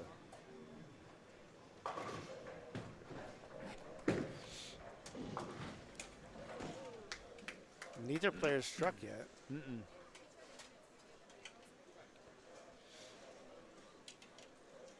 I thought it was interesting, Jacqueline's comment about how it was a different bowling center every 10 pairs. Exactly what Yeah. you and Scott were talking about. Yeah. It's amazing how much difference there is pair to pair in here.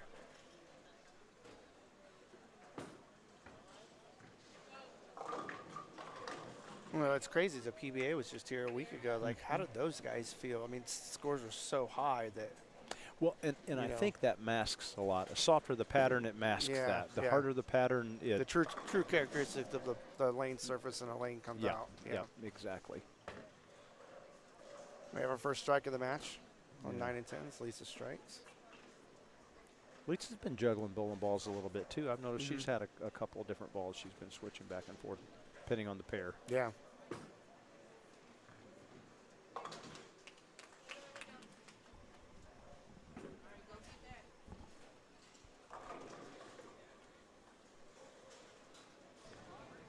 Big double there in the 6th and 7th. That gives Chelsea Kiefer now 3 in a row, the frames 5 through 7. And she has taken a 30-pin lead now over Jacqueline Rhoda. Big shot here in the 7th frame. Working on a spare here. I didn't see Lisa's hit there on 9, but she left the 10 pin. Yeah, it was a good shot. It was a little flat, but it was a good shot. Had a chance to strike. We've got quite the crowd behind us here for this match here on 5 and 6 between Candace O'Neill and Faith Hall. Yeah, saw that.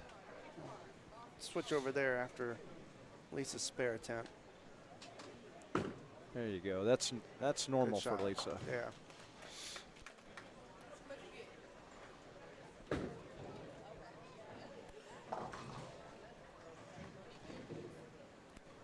All right, we have Candace O'Neill here in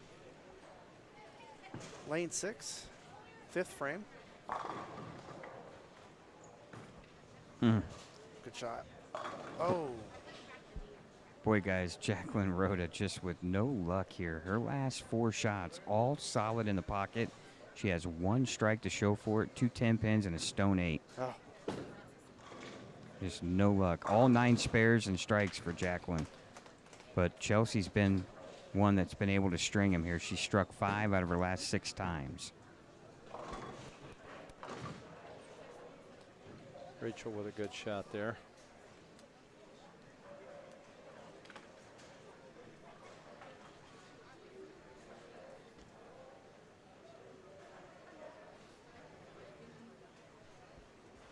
Candace really taking her time. She covers a spare.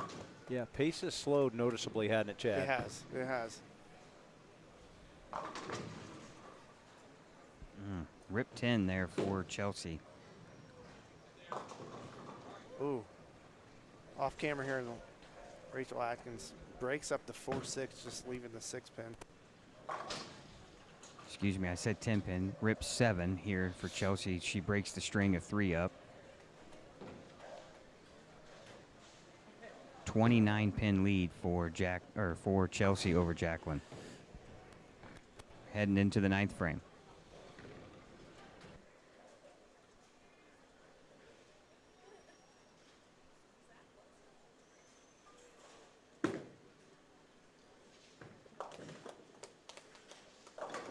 Oh.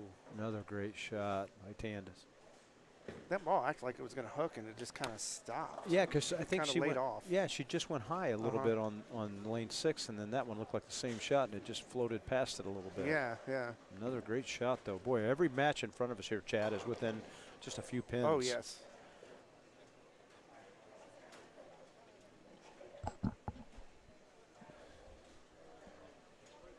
I'm telling you, 17 and 18 hasn't been too kind to these ladies down here from a carry standpoint. Both Jacqueline and Chelsea bowling phenomenally well. Chelsea with the lead. And Jacqueline now in a must-strike situation here on the 9th on lanes 17 and 18. Good spare by Candace there. Guys, I noticed, too, I'm looking over to my left here, and on 13 and 14, boy, Natalie or Aaron can get anything going. Yeah, and we're seeing that down here as well. There's not that many strikes, here on 5 and 6 and on 9 and 10. Are the lanes going through a little bit of a transition, or is it nerves? What's going on? Oh, wow. Good shot for Faith. Lisa Seyfried just made a great shot for a double and almost left the pocket 7-10. Rolled the 10 out for just leaving the 7 pin. So she's going to need a score correction. Off camera, Aaron Jones just makes the 2-4-10 to stay clean in that match with Natalie Tackett.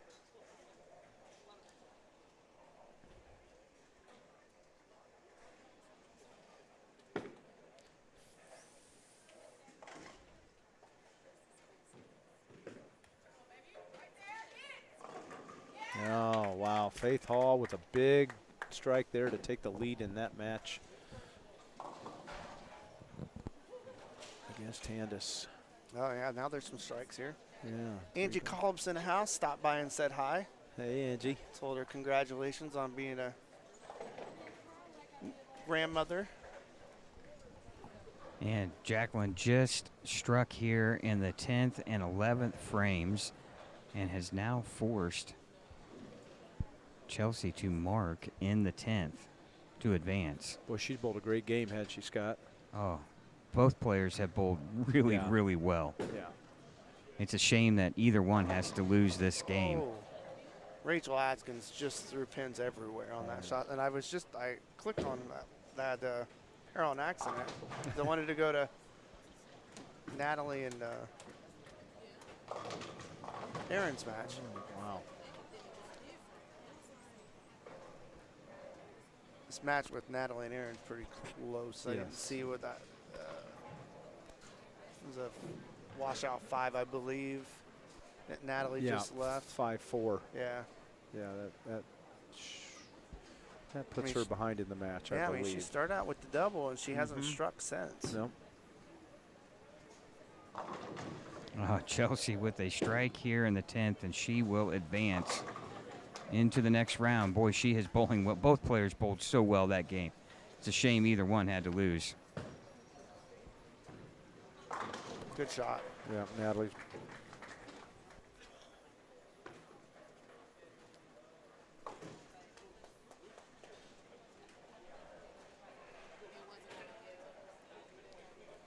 Aaron up in the 8th frame.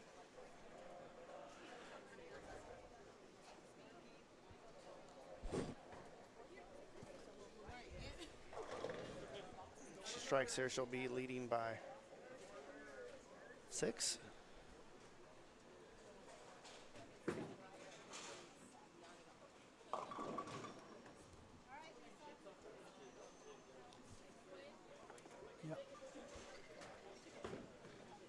Ball change. Yeah.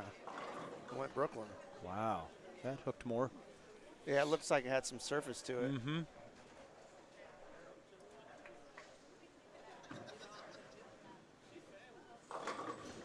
Oh.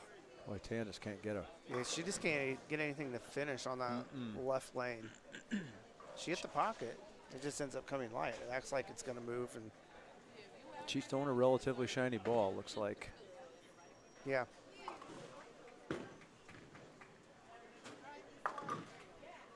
Yeah, looks like a track theorem. Yep. Great ball. Yeah, no kidding. That thing's been hot for a lot of people.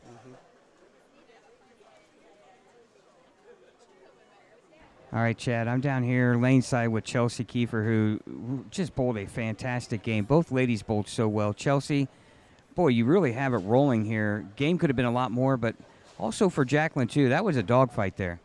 Yes, it was. And, the only thing I did was focus on every shot, stay behind the ball, and give it all to my kids. It was the thing that kept me going that game. Well, you have a great ball reaction. You shot 237, but a couple of solid 10 pins. That game could have been a lot more. You find yourself in an elimination bracket, but, boy, you're bowling well. Are you building some confidence here to maybe try to get your way out of this bracket and into the championship match? Yes, I am. After those 2 games, the past, I have built confidence knowing that I can do it, and I have a team behind me. Well, I see a gentleman here behind me. He's giving you some bowling balls to try out. Is he help coaching you through this? Yes, he is. Yes, he's my mentor for sure. All right. Well, best of luck as you move on here. Thank you. All right, guys. Chelsea Kiefer bowling so well. Look out for her. Yeah, for sure. All right, so Natalie is up in the 9th frame. Oh, good double here for her. Big shot for Natalie. That puts her back in the lead. Yep. We're going to keep it right here.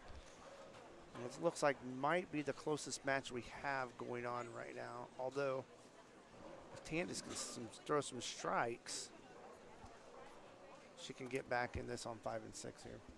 Well, she's close. She's hit the pocket or close to it for the last 4 shots. But She's Faith not has lost. been, Yeah. No, she's definitely not No. lost. No. All right, Natalie up in the 10th.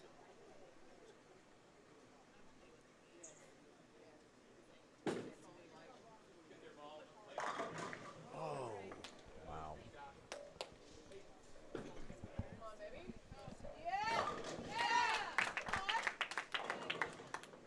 ooh. It's a good shot. Yeah, it was. So many of them we talked about have been over the top and high. Uh-huh. That one, she definitely trusted it. Got a chance to strike. Yeah, she definitely looks like she's getting out of the ball cleaner, looks smoother. Yep, for sure. The ball's going where she wants it to go. Yeah, I think so too.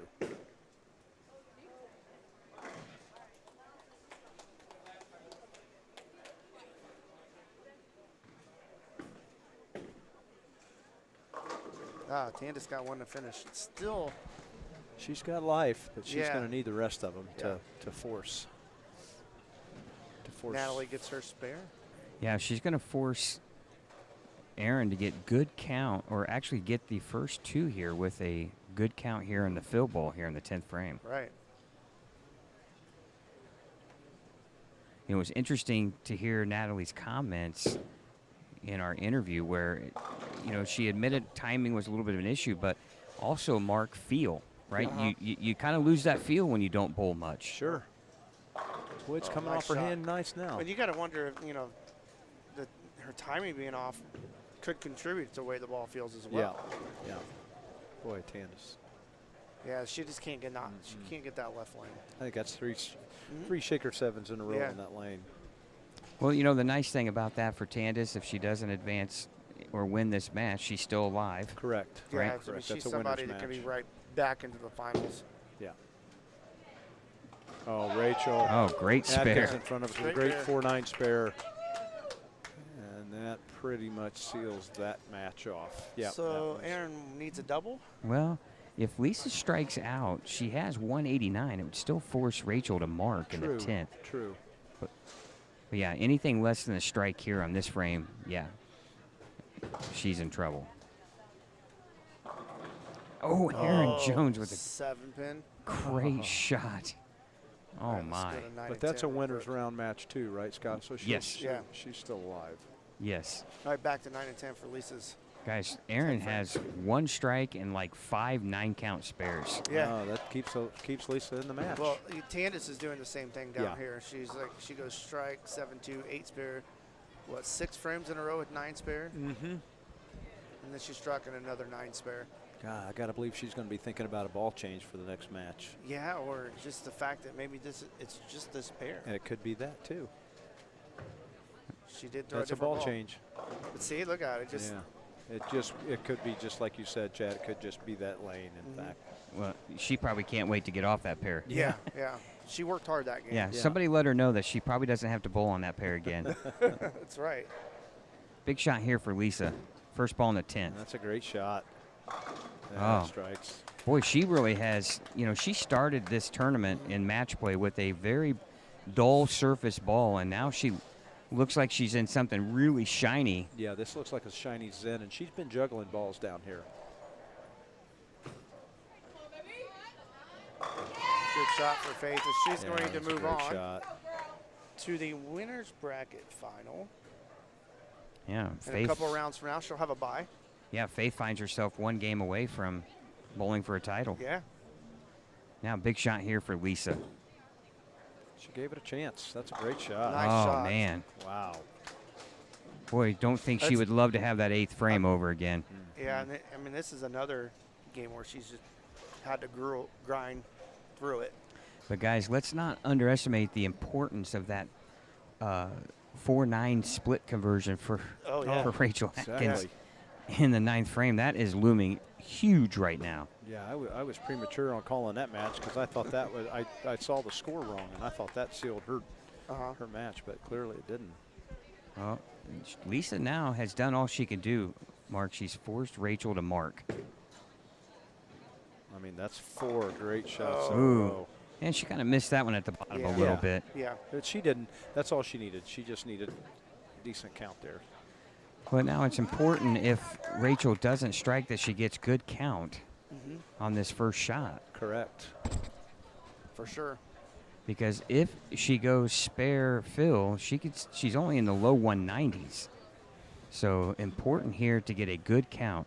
And I don't know about you guys, but I'm re-racking lane 9 before I Yeah. go. I don't Yeah, want you to look don't at that wanna 710 at all. No. And she's going to go anyway.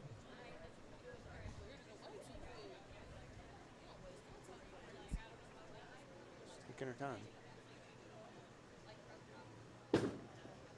Threw it good. That needs a hook. Oh, and it does. Ooh. Okay, good Wow, count. what a All right. great Good shot. count.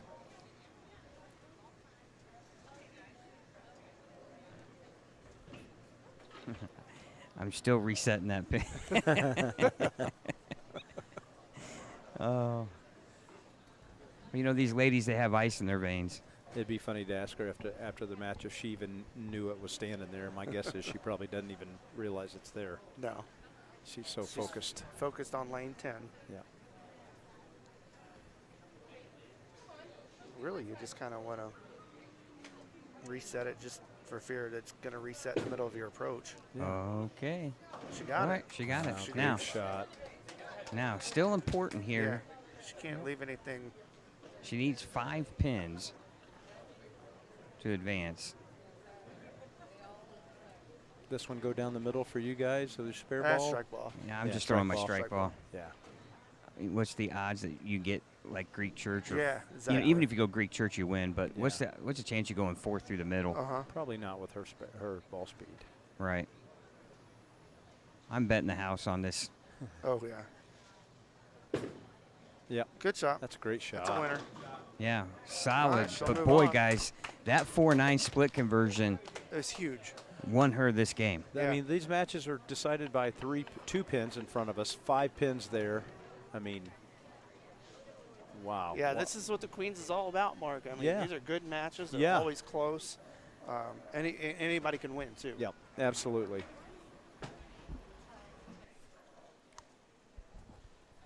Alrighty, that gets us down to 6. All right, I'm going to get a quick word here, guys, with Rachel Atkins. What a match. That 4-9 conversion was huge. Yes, it definitely was. If it wasn't for that, I wouldn't have won the match. Now, you got some fans watching here on the live stream because we had a person saying they haven't seen you bowl yet. So how cool is it to be out here bowling for the Queens and not only bowling on television? I didn't hear the last. How cool is it to not only be bowling for the Queens, but bowling on TV and showcasing your talents? Yeah, it's pretty incredible. If you had asked me earlier the day if I would even be here, I would have said no. So it's really cool how just determination and getting a new mindset can change it all around. I know this gentleman here behind you, Mr. Frank Lorenzini. Is he helping you out any? I think he's giving me more gray hairs than helping, but yeah, I think he's trying. No offense, he would like to have some gray hairs. He probably needs some hair. Well, you're bowling so well, I want you to make sure you get to your next pair, get lined up, but good luck. Thank you so much. All right, Rachel Atkins, everyone.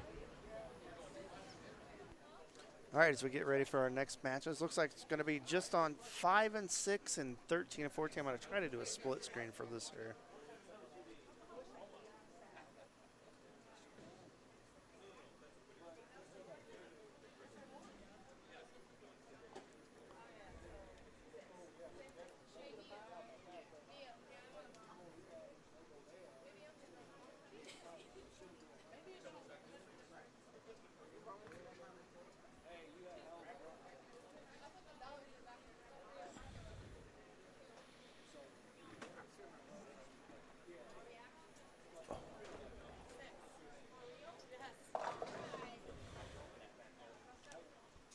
it back.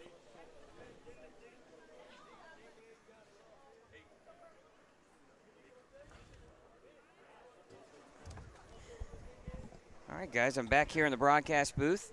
Boy, it's pretty comfy up here. I didn't realize. Great job, guys. Good place to be. Wow, have we had some drama here. It's just absolutely amazing. Love to hear the crowd here behind 5 and 6 for the Faith Hall and Tandis O'Neill match. They were really hooping and hollering over here, exciting times. But we've seen some drama here so far today. Yeah, lots of close matches. Almost, 2 matches in front of us came down to the 10th. I think 3 of the 4 matches in front of us came down to the 10th frame. Yeah, and got a chance to get a quick word with Rachel Atkins, who, had the 4-9 split conversion there that really was the difference in the match. Yeah. And Lisa, bowling so well there, struck out in the 10th to force her to mark. So great weekend for Lisa Seyfarth. And again, unfortunately for the Seyfarths, they come up short. But Chris and Lisa, every time they bowl, such talented players, they're in the hunt when they show up. Yeah, their games are built on great fundamentals. They both bowled collegiately. They both have a great foundation of a great spare game, and they're not, they're not shocked when they bowl on a really hard, demanding lane condition. They're used to that. They've seen that many times before, so when they see it, they know how to react to it. They don't tend to panic when they don't have a lot of forgiveness. Well, and you have to commend, again, Jeff Circle and the staff, a lane pattern that has proven to be not only fair and playable, but you still have to make great shots. And, boy, the competition is so close. Games coming down to the 9th and 10th frame. What more can you ask as someone that's just sitting back and watching these ladies perform? And I'm telling you right now, I watched Chelsea Kiefer bowl a few games, and I'm not sure there's too many bowling as good or better than she is right now. Yeah, I could kind of see her out of the distance there, too. And every time I looked down, she was hitting the pocket. So that tells you something right there. Because the scoring pace looks like it has come down. And whether that's by, because of the pressure or just because of the transition, they've ran the lanes a couple of times now. So naturally they get a little tougher, a little tighter. And you don't have as much play. And Tandis has definitely made a ball change. And she's still having trouble to getting them all to go down, though, with another 10-pin there. All right, split screen here for you. Got both elimination bracket games going on. Semifinal of the elimination bracket. Actually, I should say quarterfinal. Next round would be the semifinal of the losers bracket, because then the loser of the winners final match will bowl whoever survives the 4 of these 2 matches here. So still a lot left. I don't know if that made sense. I followed you. Oh, we're going on, 10 after 7 here. We've been here since 6:30 this morning. But, it's worth it. This is so much fun. Yeah, it's been great to see all the talent, the young talent, the veteran players, like Lisa Seyfarth and Aaron and Jenny Ferguson, Michelle Irwin, Buffy Clark, a lot of the more experienced players, and you've seen it all. I mean, been great. Yeah, I'm glad you were able to join us today. I knew you'd have a lot of fun. And yeah, thanks, man. Anytime I get a chance to sit in here with you guys is it's a big thrill for me. I love bowling. I love bowling like I did when I was a kid. I tell everybody that. I'm as enthusiastic about getting to compete today as I was when I was younger, and I appreciate getting to see good bowling with it, whether it be the high school or the Queens here or the Indiana State Masters, the Fall Classic, whatever it is. It's a thrill for me to see it. Well, and you look at the ladies that are left, and every one of them could win this tournament. Well, I'm not so sure they couldn't give it a run for the money on the PWBA tour, Scott. I mean, these are accomplished players. This is not you know, it's no accident. They didn't luck their way into this part of the tournament. Now, these gals can flat out bowl.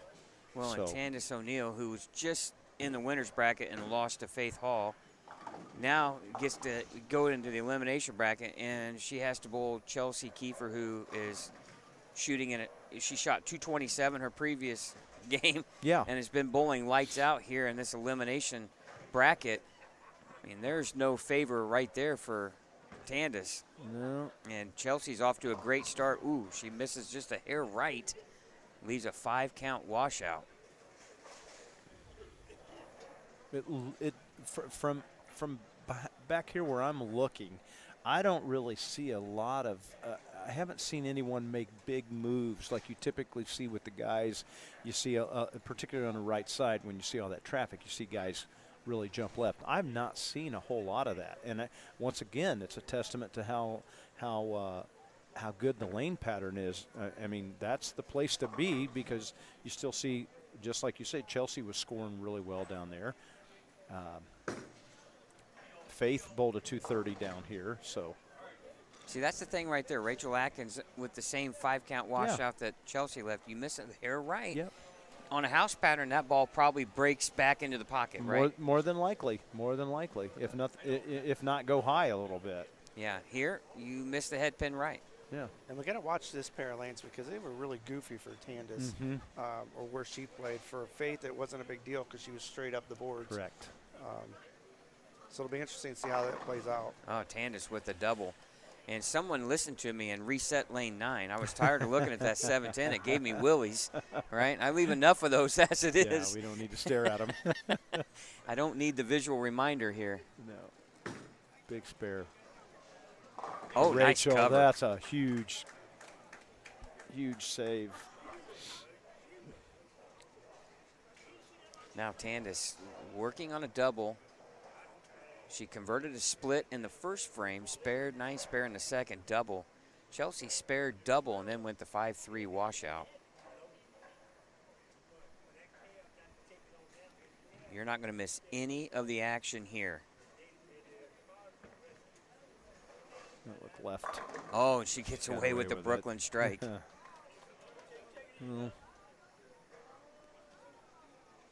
Again, want to thank everyone for watching this afternoon and this evening here on Savage Bowling TV. We'll get to our sponsors here in just a minute as Rachel Atkins strikes, and now Chelsea Kiefer getting up. Want to thank our sponsors, Big Four Socks. Find your pair at a pro shop near you or at big4socks.com. A1 Automotive, keep your vehicle running like new. A1cardoctors.com, and Pinheads Entertainment Center. They have it all: bowling, games, birthday parties, corporate events, and private suites. Go to bowl@pinheads.com. I think we got a ball change there for Chelsea. That looked like a – Chad, did you notice that by chance? Okay. Yeah, I think we got a ball change for Chelsea down there in her match against Candace. Yeah, I wasn't looking that way. Yeah. Now Aaron Jones with a great shot there after the open frame in the third. She needs to see about this left lane. This yeah, was the one lane that 5 gave was Candace. Yes, yeah, lane 5 is the tricky lane. Well, and Rachel Atkins has made a couple of really difficult spares. Yeah. She made the 5-count washout here. Obviously the 4-9. huge 4-9 the previous game to advance. Yeah, and that's what we talked about for the beginning of the show. We talked about how important it was on these demanding lane conditions is to try to stay clean. Well, and Jacqueline Rhoda bowled an unbelievable game against Chelsea. And Chelsea came out on top there. And, and we're looking down, and, you know, here we are, Natalie Tackett, 1 game away from bowling for the championship. Yeah. You know, she said, you know, we talked about in our interview how she felt like she had, she was like a cat and had a few extra lives there. And I'm sure hopefully EJ is checking out the broadcast at some point, and we appreciate that. Good luck tomorrow if you are EJ. We're pulling for you here in Indiana. Yeah, he's due for a win, that's for sure. We're all pulling for him.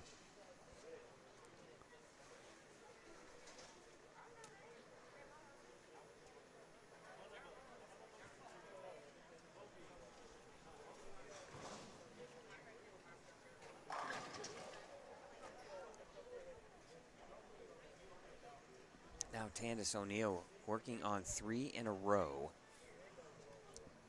6th frame.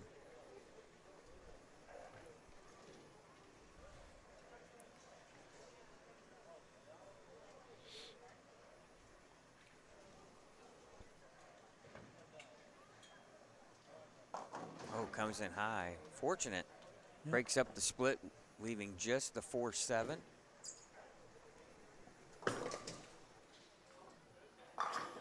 Wow. What a shot by Rachel.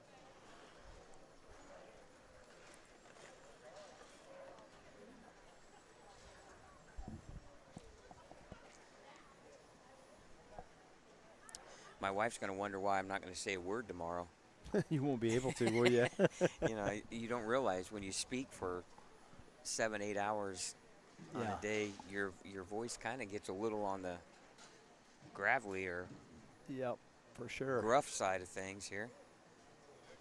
And now Rachel Atkins on a double.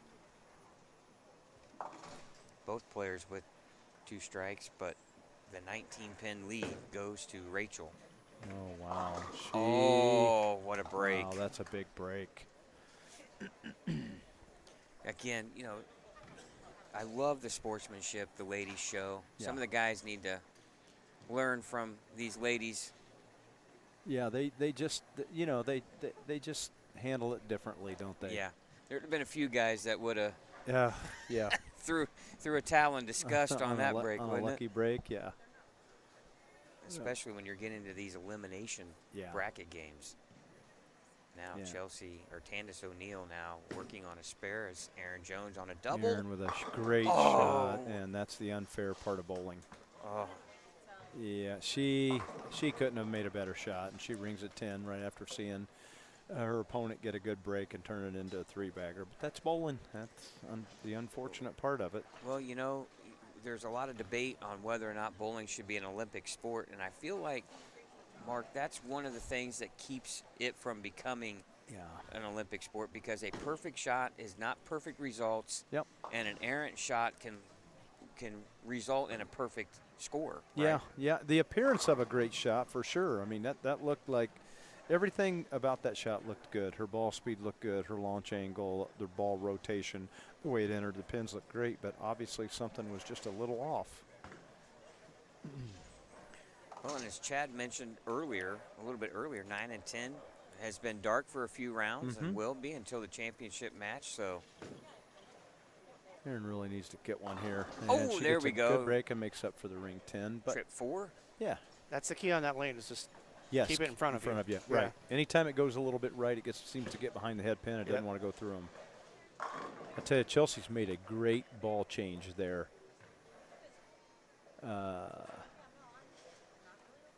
And it was fairly quick into that match, too. Looks like maybe only a, I'm going to say somewhere like maybe a 10 or 12 pin lead maybe for Tandis right now.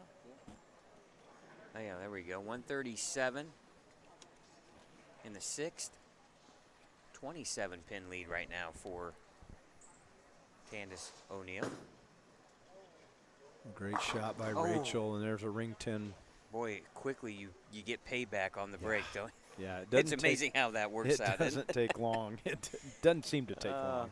You know, you do everything you're supposed to do. You get a break, and then you make a great shot after that. Yeah, and you don't get the payoff. It's frustrating. Boy, Tandis with a big double there. She has bowled a really, 2 really great games here in front of us. One game, no score. This game, obviously, she's going to score. Like you said, she couldn't wait to get off 5 and 6. No, that was a. And thankfully, she doesn't have to go back there. All right, spare there in the 7th. Boy, we're getting down here to the final few frames for both elimination bracket matches here. And they're both tied again. That's the amazing part. Every match that we've seen here recently have been a nail biter.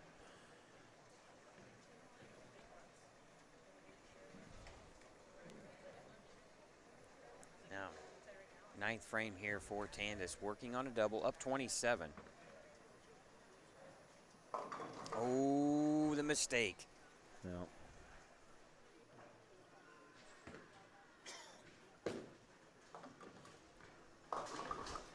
Oh, and back-to-back mistakes here. Rachel Atkins right after Tandis O'Neal here. 4-6 for Rachel. Looks like the 4-6-7 for Tandis. Yeah, count's important here for Tandis. She's going to want to get both of these to. Yeah, the chances of you making this split conversion is pretty yeah. slim. Yeah. 2 means 4. Yes. And So take your medicine here. Take your 2 and move on. one thing a lot of players need to realize too is, you know, take your medicine and and she misses all of them. 4-pin swing there. That is huge. Yeah, it is. And she's a great spare shear. And Boy, Rachel did the same thing. And now she's definitely behind in count. There's a 4-pin swing.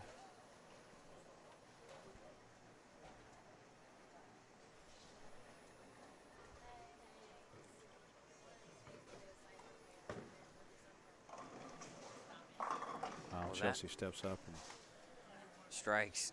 that's again, I'll go back to it again. That is a great ball change by her. Think about this. If Tandis gets 2 pins, she would have 192. Yep. Right? Yes. So max score 222. Yep.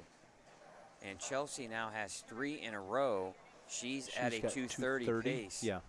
Or even a 210 pace right now, essentially. So so even if Tandis didn't strike out, you still have a chance to not have to double here in the 10th. But those 4 pins are going to be critical. They're here. huge. Oh man, Chelsea what a just shot. steps up. I mean, how many good shots has she made in the last 2 games, Scott? You saw one game there up close and personal. So. But here's the thing: if she let's say she gets 9 pins here. Yeah. In the next ball, she's going to be 199, 219. That shuts out those 4 pins. Yeah, they were the Loom difference. large. Yeah, they're a difference in the match. I mean, that doesn't shut Tandis out. No, but it certainly would have made the match a little bit easier to win for Tandis. Oh, any good count here, she'll move on. What a pocket and 7-10. So that's going to be a give her. That's 116 or 216. 216. If she gets 1, that's 217 if I'm correct. Tandis O'Neal will have to strike out in the 10th.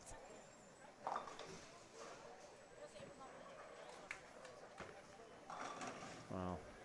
Oh my goodness. Chelsea bowled a great game though. That is 217, ladies and gentlemen.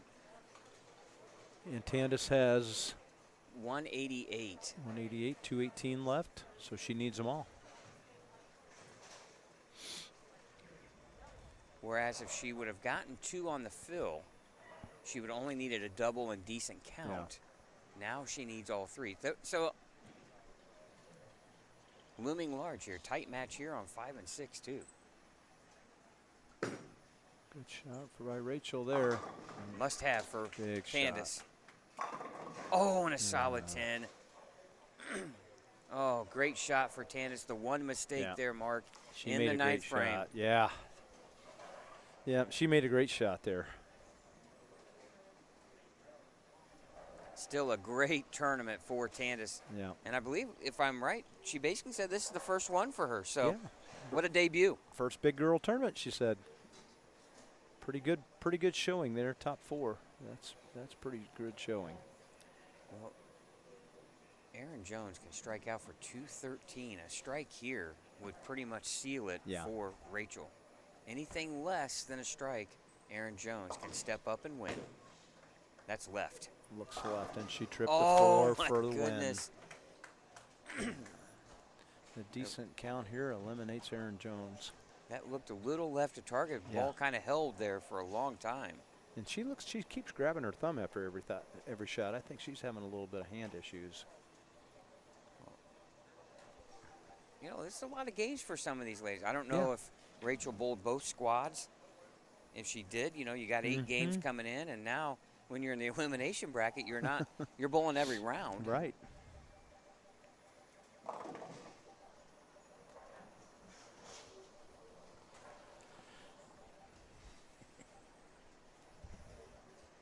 Sounds like Pac-Man going on behind us. Oh, I remember the old arcade days for me. Just came flashback, you know, when my parents said I was wasting all my money in quarters. Yep. I remember that. Kids have no idea, what video games were like when we were young, and you had Pac-Man and Donkey Kong and Q*bert And now you're saying the same thing to your kids about buying online games, probably, yeah. right? Yeah. I'm Yeah, sure. but They're a lot more expensive. well, thank goodness they didn't have all those things you buy in-app purchases like they do today. I'd have been in trouble. All right, 217 total for Rachel Atkins. She will advance to take on Chelsea Kiefer. That is a semifinal round. Guys, we're down to four players. Yeah, incredible. What another great tournament Great for tournament. Erin Jones. Yeah, she has nothing to be ashamed of there. She bowled great all afternoon. Every match, when it came down to it, she made the shot.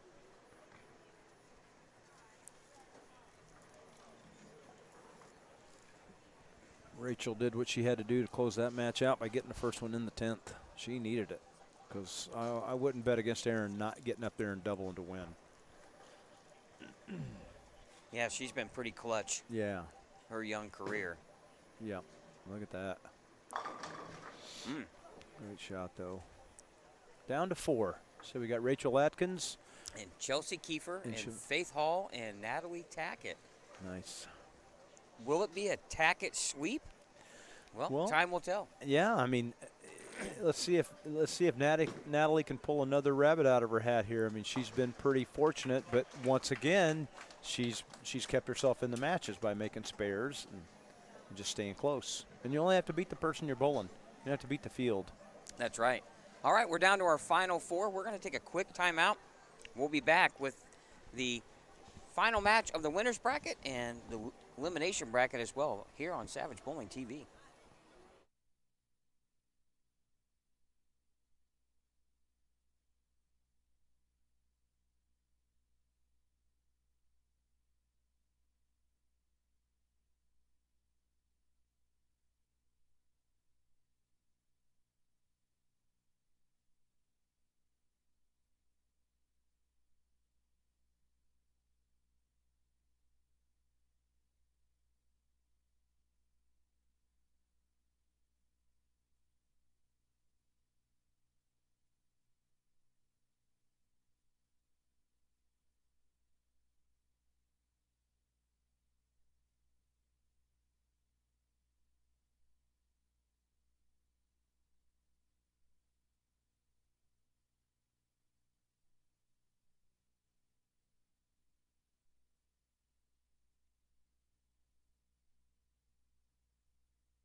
All right, welcome back here to Savage Bowling TV's presentation of the Indiana Queens.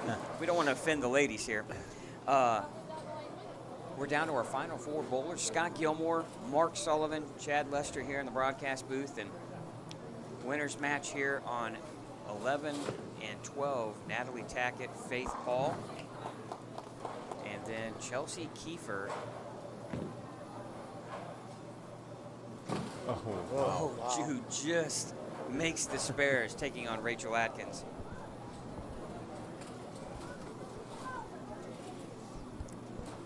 You can follow along the scoring here on Lane Talk. I want to thank all their help for getting us the graphics and getting us set up. It's really nice to have the scoring here for you. Also want to thank our sponsors, RT Tour Experience, Big 4 Socks, Tim Max, Victory Lane Pro Shops, Mike Alby's Arrowhead Bowl, A1 Automotive, Pinheads Entertainment, and Fishers. And definitely want to thank the Brands of Brunswick for all their contributions as being a main sponsor of the Indiana State USBC. And speaking of Brands of Brunswick, you and I were talking about a lot of the equipment that's been out. Boy, the Umbrella has a lot of good bowling balls out right now, and they keep churning them out, right? Yeah, the addition of that HK22 material for the Brands of Brunswick has been unbelievable for them. I mean, just a game changer for those 7 brands. Yeah, they can pretty much put that cover on numerous cores and really hit a home run with it. Yeah, I mean, I've sold more Black Widow 3.0s out of my shop than I've sold of any other ball that's came out on the market in the last, I don't know, 5, 6 years probably. Yeah, the Black Widows don't ever disappoint. No, they don't. Faith Hall, comes in high. Another mistake opened on that lane the previous time, 4, 6, 7. You know, here Faith is, you know, we talked to, I know when you did your interview with her, she said she really hadn't changed anything at all. And you just wonder when you make this change, is it the pair? Is it her? Because she pretty much lived in the pocket up to this point. Shot by Rachel down there. Is that a double? Looks like maybe. Nope. No. Looks like strike, spare, strike. Yeah.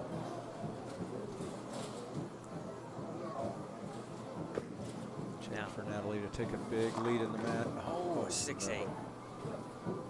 Well, she feels like every time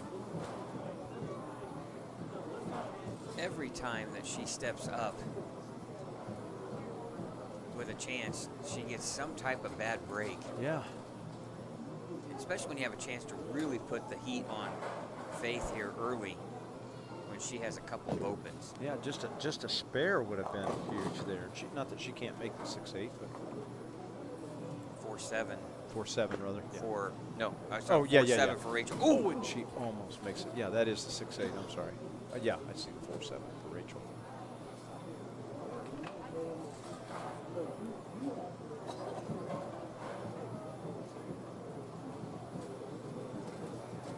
All right, 63 in the 4th now. 9-pin lead. Well, she had an opportunity there to get out to a 20-30 pin lead early. Ooh, and Rachel just fouled.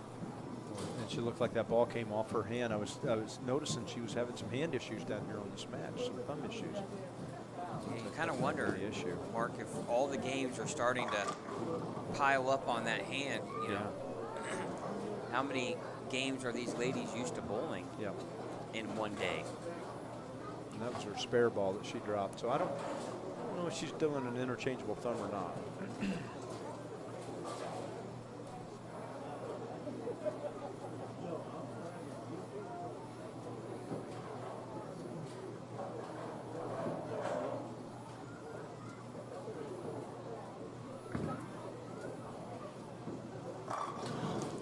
Great shot there from Chelsea.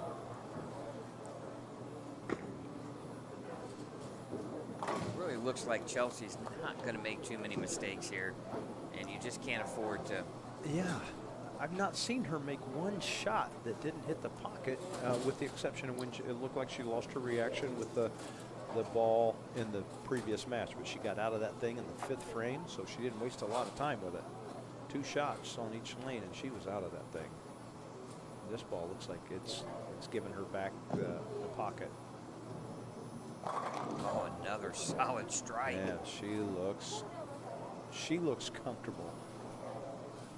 Well, when I was watching her a few games, I mean, she was locked in. Yeah. You could tell both physically and Yeah. mentally she was in a good place. Yeah, she looks like a big shot there for Faith to get back in this match. She needed that one. Mark, you're getting to the point, though, where, you know, fatigue can start setting in. Mentally, you're getting a little tired because so many of these ladies have been under extreme pressure. But if you're Faith and Natalie, you're 1 game away from being in the title match. You're done for a little while.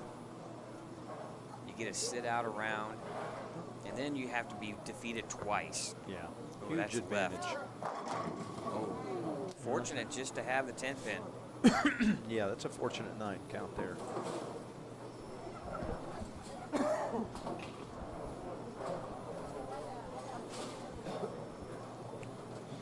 Still another great event for Jeff and his staff here at the Indiana State USBC. A record-setting number of entries for the Queens, 160. That's an increase of 24 from last year, which was a record. The grassroots of bowling, which I consider this the grassroots of bowling, to me is in really good shape.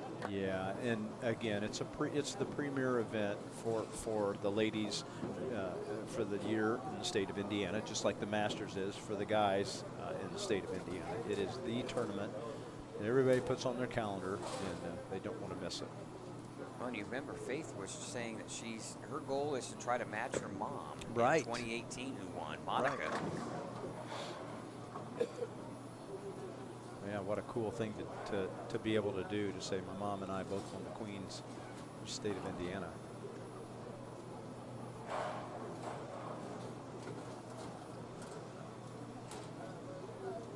Yeah, I can't imagine there's a lot of mother-daughters who can claim Yeah. both of them winning the Queens here, right? I'm looking around, and I don't know. I mean, if one of Aaron Jones's children is going to do it, it's going to be a while because she's got young kids. Boy, Natalie just Yeah. missed a single pin spare. We talked about all her misses on her first shot and her second shot have been to the right. It's been a pull.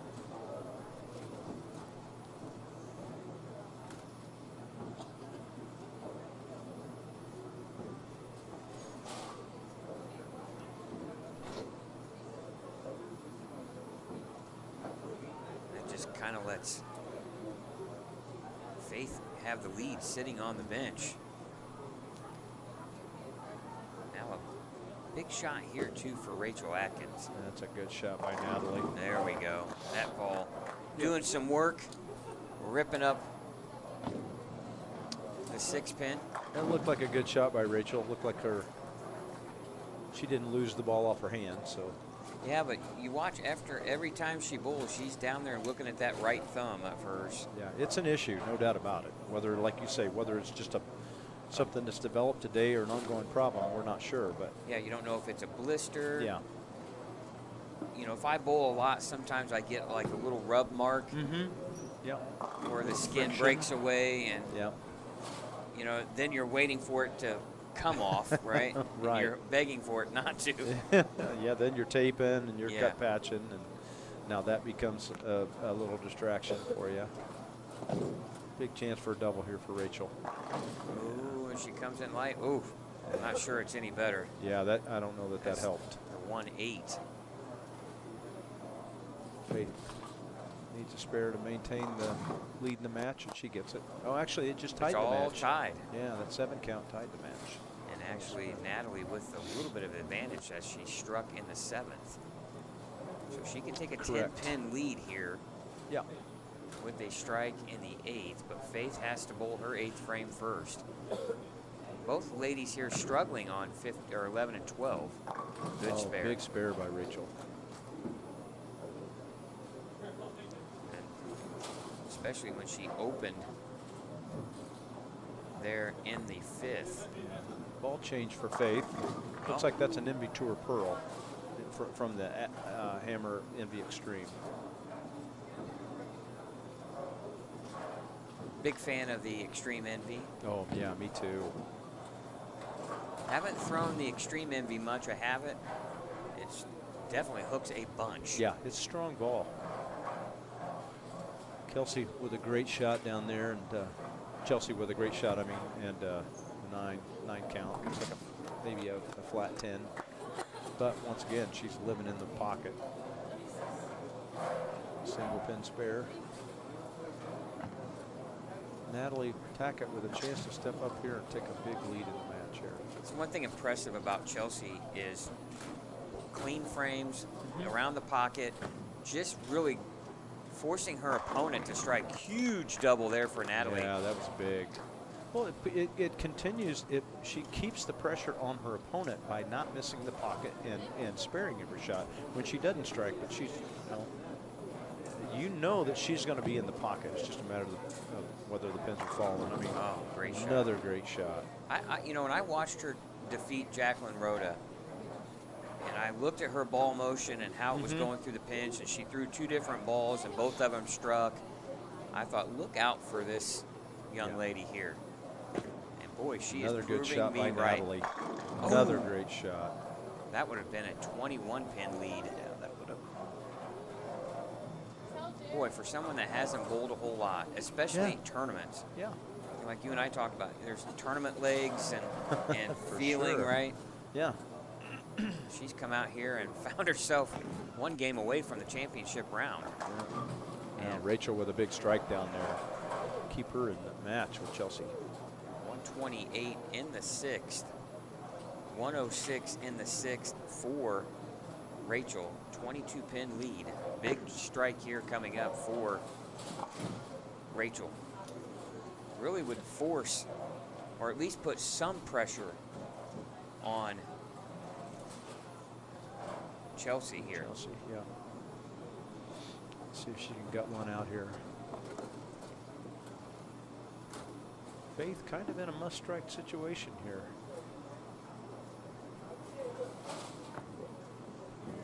It's a great shot. Yeah, solid. crushed it. Oh, and Rachel too. back-to-back great shots by both ladies there. Yeah, both ladies stepped up when they absolutely had to have them. A 190 max score for Faith, and 190s. And a 190 for Natalie. 190 max score for Natalie. So doesn't get much closer than that, does it? No, it doesn't, Mark. Now, can Chelsea double? Oh, she gets late a love kick in the tap 10. on the 10. Oh, no, she left something, Scott. Oh, no, you're right. She left an 8-pin, I think, with it. Goodness. Oh, and Faith with another great shot. Wow, what a great ball change there at the end of the match.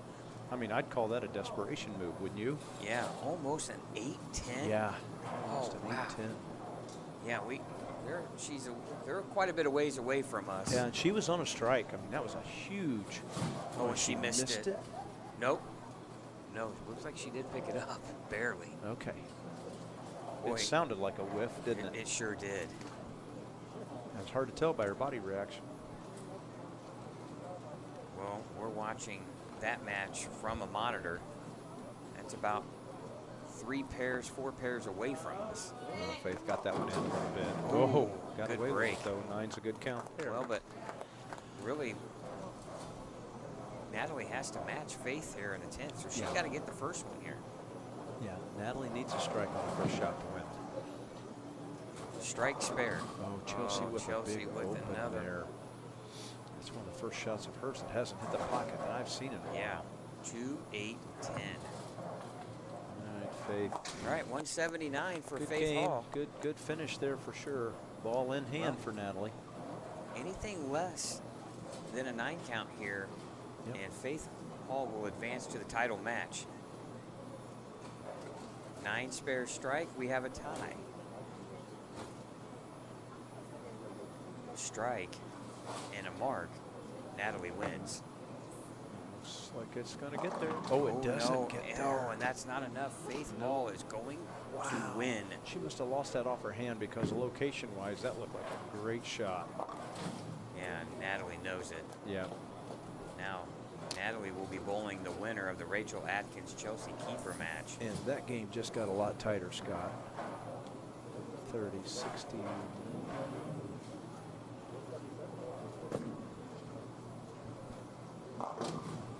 She picks up the spare. You're looking Once at again, you got a 174 maybe in the ninth for Rachel. Yeah. We're waiting for the score to update here. On your screen, 173. Okay. So max score of 203, 226. So really a 206 pace for Rachel Atkins here. 6 count. Boy, that is huge. Yeah, she's grabbing her thumb again. So. Well, and Natalie will shoot 170. 7? Nope, 174. No, 176. You're right. 76. 3-pin match. And Faith Hall is 1 game away from winning the Queens and matching her mother in 2018. And her opponent is going to have to beat her twice to win. Boy, and that one you can see that stings for Natalie. Yeah. Must have it. Oh, what a Big cover. shot for Rachel. That keeps her in the game. Boy, we have a potential for a tie game here. If she strikes out, that's 192. To 202, right? 192, 192 max score max for Rachel. score? Okay. But really, if you give Chelsea Kiefer 20, that's 193. Yeah. Really, Rachel must double here in the 10th. If she does strike out, it is 202. Okay. So we have a chance for a tie here. Yeah, big chance for a tie. Looks like a good shot. Oh, she misses the head pin right.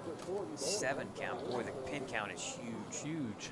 Not an easy spare. Now it's going to give her 169 in the 9th.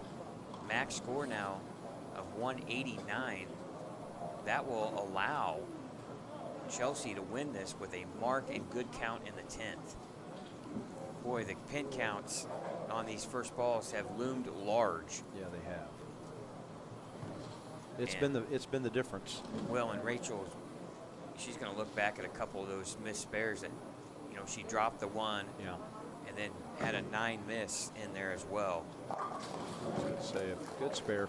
Especially when you look down and you're like, oh, I picked up the 3, 6, 9, 10, and I missed a single pin, Yeah. right? Yep. As Made a bowler, it drives you crazy. Drives you crazy. Makes a 4-9 right here in front of us to win a match.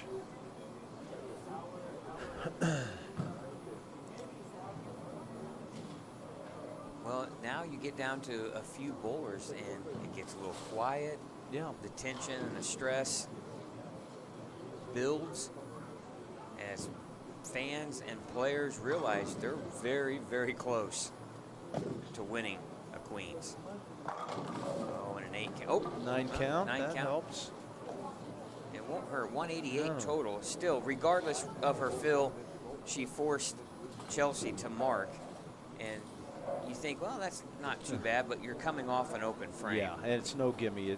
On the challenging pattern, it's no gimme with all the pressure. I mean, this is her tournament life right here, this shot. All right, mark to win here.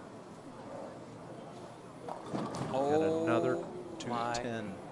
goodness. And this is makeable. She has to make it.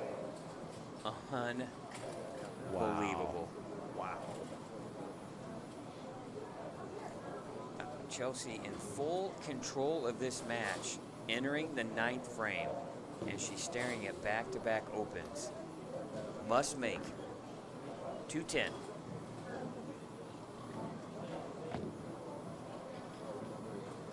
Oh, and she misses it, and Rachel Atkins advances.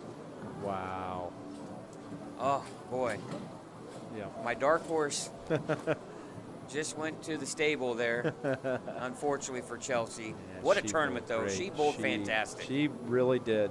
mean, she had 2 shots there, and from afar, that didn't even look like a bad shot. So I don't know if the pair got tighter or what.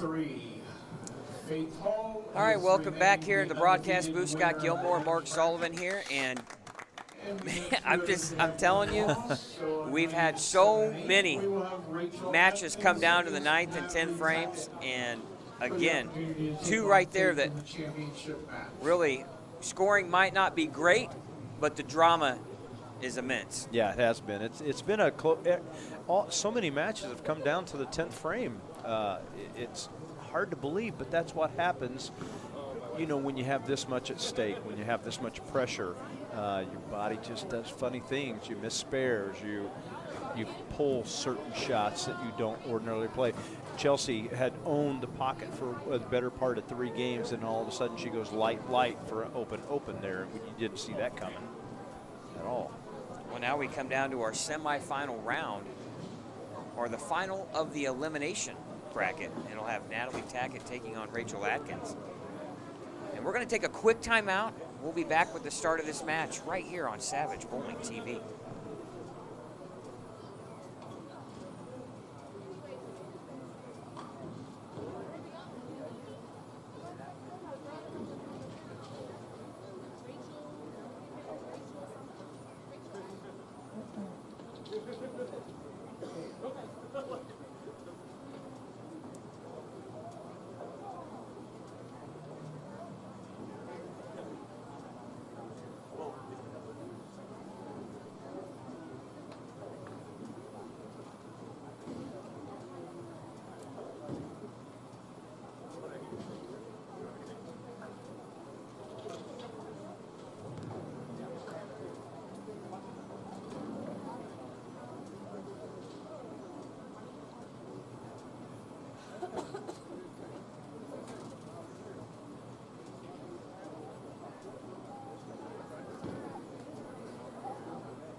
All right, here we go, ladies and gentlemen. Final match of the elimination bracket. The winner of this will take on Faith Hall in the title match here at the Indiana Queens. And Natalie starts off with a 7-pin, but right before we came back on the air, big news here in the Rachel Atkins camp. Doesn't sound great. Got a major blister on her bowling thumb. Yeah. They're super gluing it, whatever they can to get her through, but we know how painful that is. Yeah, nothing worse than not wanting to put your hand in the ball, because you're torn between wanting to hold on to it, which hurts, and then letting go of it, which then causes what she had happen the game before. She drops the ball, misses the spare, and she's a great spare shooter, and she's made everything she's looked at today.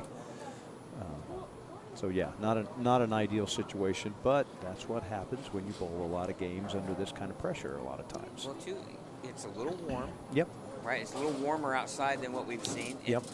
More warm, much warmer for an early March day than what we're accustomed to. I mean, I think temperatures were in the 50s or whatever. That impacts the bowling center too, but when you get a little bit of moisture and that warmth, the thumb doesn't want to come out of the ball as clean, right? Yeah, that's exactly right. And you're already on a demanding lane condition, so Yeah, she is. She's got the air dryer going on that thing right now, and she's got super glue and a patch on there. And we were talking to one of her fans back here, one of her supporters, and he said they're putting the patch on, and then the patch is too big. She can't hold on to the ball, so they're fighting that right now. Well, and at some point you have to get the match started. She's going to have to just – and you feel bad because you're at a point, too, where you're one match away from pulling for the championship. It's so hard to get to this point, and you hate to see this happen. Well, and two, if you look down the road here, she's going to bowl 3 more games. Potentially. On that thumb, potentially. If she's going to win this tournament, she's got to bowl 3 more games, and she's already beat up. So it'll be interesting to see how it plays out for her. You know, and I'll be the first to admit, I'm no tough guy when it comes to that. But if you've ever had raw skin and you just put something against it or whatever, it burns like crazy. Yeah, you don't want to. You want to let go of that thing. That is not a good feeling. And sometimes I've had it too, to where once it goes numb, you're okay. But boy, until it goes numb, very, very uncomfortable. Here's Rachel for the first shot in the match here. And that looked noticeably different, Scott. She looked like she was. She's real tentative with it. Yeah. Yeah, and she's going to have a hard time, to be honest, getting anything to work when you don't have any delays in between games. Yeah, that's exactly. Well, she just took the tape off, so she's. And if you've ever had to put new skin or whatever, oh my goodness, you almost rather cut your thumb off at that point. Yeah. At that point. That initial shock of that stuff hitting your skin is brutal. Well, Matt Sanders commenting here and asking, is that Hall of Famer Scott Gilmore? Yes, it is, and it is Hall of Famer Mark Sullivan. See, Matt. Hi, Matt. You know, I've said it to everyone here. You surround yourself with good-looking people, and it improves your well-being, and that's what I do. And I thought you were talking about that's what I do to make myself look better. Yeah, right. Oh man, that's fun. But thanks for watching, Matt. Hopefully you can get some good practice in here in this All-Star break and kick some butt in the second half of the PBA season. Good job on the first half, Matt. You bowled great, man. Keep it up. Boy, if you're Natalie right now and you know your opponent is in some pain and having some difficulty, you don't want to put too much pressure on yourself, right? Right. Yeah, because you don't want to look down the road. You don't want to look at, hey, she's injured or what have you. You still want to focus on your game, one good shot at a time. I was so impressed with what Lisa Seyfert said. You know, she said that's what she was focusing on. And it's an old cliche, but boy, it sure is effective if you can do it. Yeah, and Rachel missed that.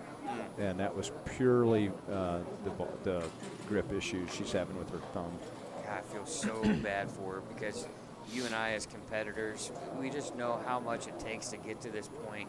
And to have something like that happen this late in the stages, you want to get beat if you're going to get beat because your opponent just bowled a little better than you, right? Yeah, that's what you're hoping to happen is you bowl a great match and someone beats you because they bowl better than you, not because of an injury that kept you from bowling your best or what have you. Yeah. Yeah, and then Natalie goes up and leads a stone 8 pin. There's 2 great shots for Natalie, and she might have 9 spare if she gets this one. And she would admit that she's probably thinking, I don't know how I'm in this position. Because she really hasn't bowled. She's bowled okay, but not great. No, again, that's that happens in this event, this format.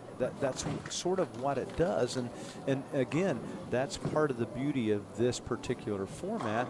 All you have to do is get in. If you get into the top 16, then you know we saw it in the very first match with the tournament leader, Lisa Seyfert and Aaron Jones. I mean, once Aaron got in the 16th spot, she beat the tournament leader, so she advances, and Lisa goes to the eliminator round.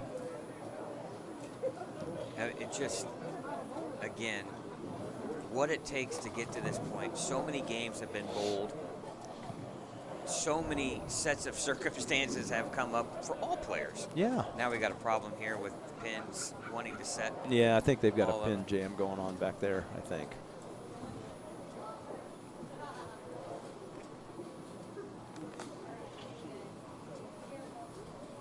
Well, Rachel, I'm not sure if this is helping Rachel, this little timeout. It's helping her or making it worse. But looks like she's done trying to tape the thumb up. She's got something on there, but Well, I think at this point, as hard as it may be, you just have to focus so much on what you need to do in order to win this game. yeah. And if you're Natalie, you're just trying to keep the ball in the pocket. Yeah, that's what you're trying to do. Don't beat yourself.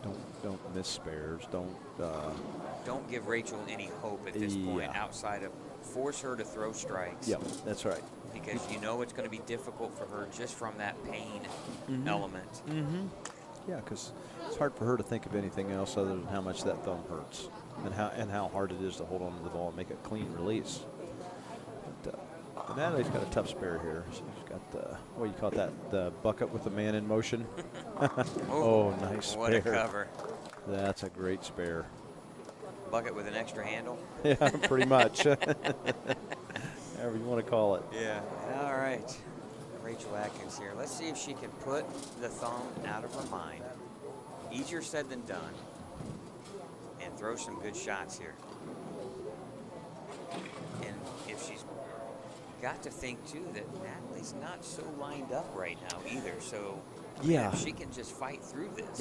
Yeah, because Natalie's won matches by hanging tough. It's not like she has bowled big scores. So That looked like a much better yeah, shot. that looked a little bit more normal. I'm going to guess right now that she's not going to bowl league at all next week. No, I'm guessing tomorrow is going to be an off day. I have imagined that thumb is going to be stuck in a cup of ice. Yeah, potato. How yeah, about the potato? yeah. Huh? Yeah. I've Remember heard we used to that. do that? Yeah. Supposedly it took all the swelling out of all the swelling down. I tried it. It never worked. I just ended up eating the potato. Cut it up, fry it. Yeah, I heck got you. Any kind of potato is a good potato to me.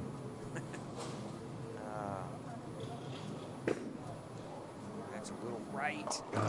Wash out. I don't think that was a thumb issue. That actually looked like an okay shot. I think this could just be lane transition. A lot of games bowled now. Yeah, and I think, looking at Rachel's nonverbal communication, I think she's more frustrated at this point, maybe than in pain. Yeah, just maybe so. frustrated that you work this hard. Yeah. Why now? All right. Why does it fall off now? I've got a chance. Oh. Oh my, that was close. She just keeps grabbing it though. Yeah, it's hard to get it out of your mind when it's that way. Yeah, sure is. All right, now what can Natalie Tackett do here? 54 in the fourth for Rachel Atkins. And even though Rachel has 2 opens, it's really a tie game. Yeah. And that comes in high, and that's the 247. And Natalie's not making things easy for her. No, she's making. I mean, she just made the bucket with an extra handle, like you said, and I mean the game before she made a few tough spares too. And this is the tough part. I mean, you're in hard condition, you haven't been bowling a lot, and you're leaving tough spares. Yeah, I'm thoroughly impressed with Natalie's performance here this weekend. Absolutely. Oh, I thought she made that. An open frame now for both. 6-pin game. This is what Natalie didn't want to do. When your opponent's, she's struggling physically and mentally right now because she's frustrated. Yeah. If you fill frames, you force Rachel to throw strikes when she's already had a couple of opens. And Yeah, like you said, you don't want to give Rachel hope, and she just got a lift there. that needs to hook. Yeah. She's pretty fortunate to get 7 there, I'd say.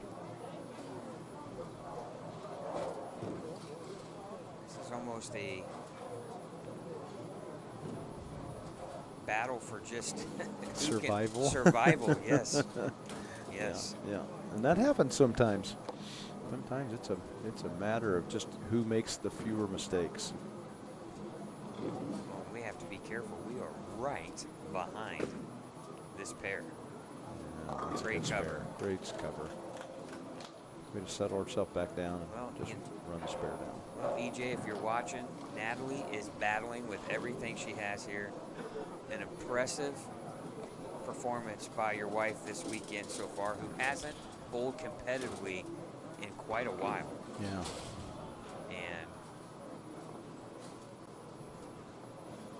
both of these ladies hanging tough here. As Rachel battling a little bit of a thumb issue here on her bowling hand. That looked like a much more aggressive shot in a bucket. Golly. But not on strike, not on spare, so no loss in count here, right? Yeah, I'd almost like to, almost like to see Rachel go to a ball that reads the fronts just a little better. Yeah, I agree. This ball looks pretty sensitive to the pattern. I would be looking for something a little.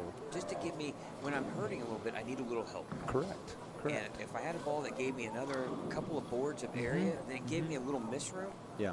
Now I feel like for her, she's got to be just spot on. And Yeah. boy, it's hard to do that when you're not. It is. You already don't have great feels, so in touch, so because of the injury, so you're definitely looking for any advantage you could have. But what a great spare there. Her and Natalie both making two great spares.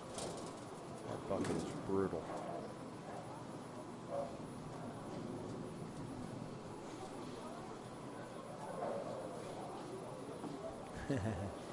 Now we got quite a popular viewer here in our chat, EJ Tackett. We appreciate you watching. Best of luck tomorrow. The state of Indiana is pulling for you to get that first win this year. You definitely deserve it, that's for sure. Yeah, absolutely. Ooh. Oh! Oh, wow. she almost got the tickler there. Wow, that was a slow rack. And we still have the Tackett sweep here this weekend, still in play. Still in play.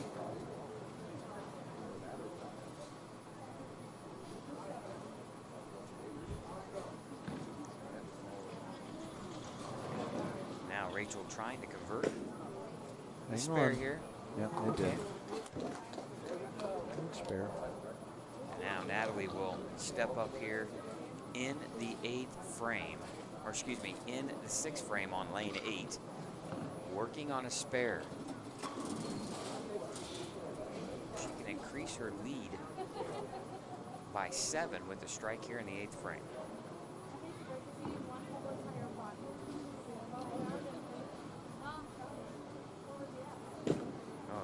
That's needs been to her hook. miss. That needs to hook. Oh, And good. the light mixer. Yeah, she must have got that one off her hand pretty good because it looked like it made up a lot of ground there toward the end.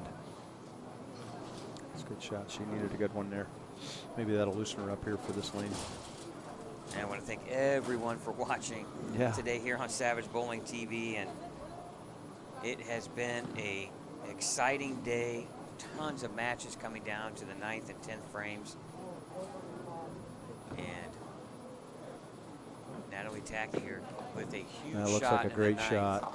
Oh, light mixer. Oh, she gets the, Tomahawks the 10 out. yeah, she made a great shot there. Two great shots. Looks like she might have made a ball change. I'm not 100% Yeah, sure I think she did, and she may have even moved a little bit too. She moved a little further to the left, it looked like.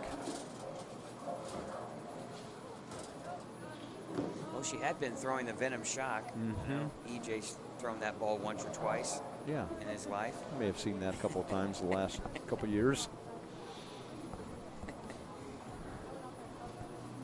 And now Rachel, now the pressure really on Rachel. And we got a ball change for Rachel here I think too. this So is she good. heard you. I think this is a good call. Yeah. Oh, yeah. Obviously, that ball did a little more.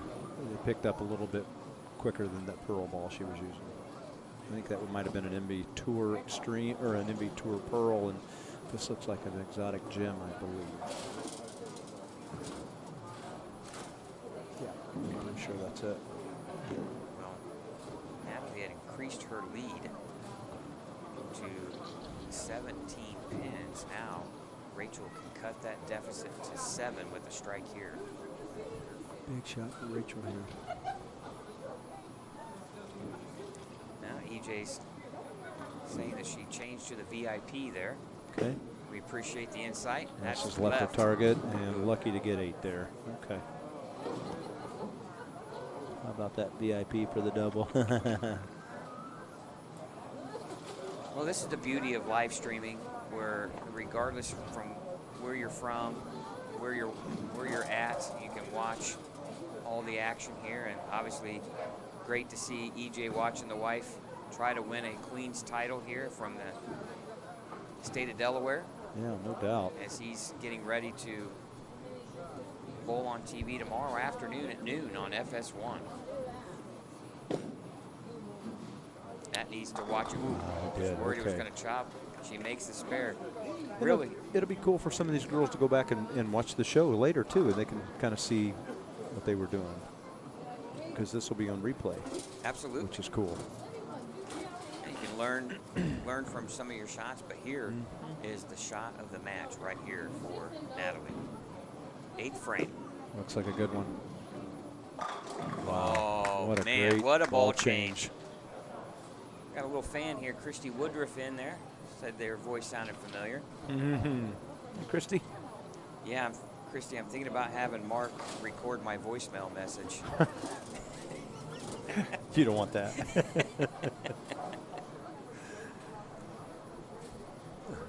And I'll just let every phone call go to voicemail.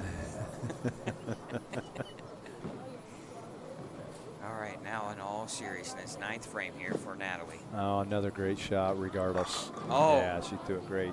Great shot, solid 7. Yeah, that's what you're looking for. And all of a sudden, she's comfortable. Yeah, This ball change and voila. Yeah, this ball's giving her kind of some life here, right? Yeah, looks like it's a little cleaner through the front probably for her. A little more down lane more, reaction. Yeah, a little quicker response off the spot.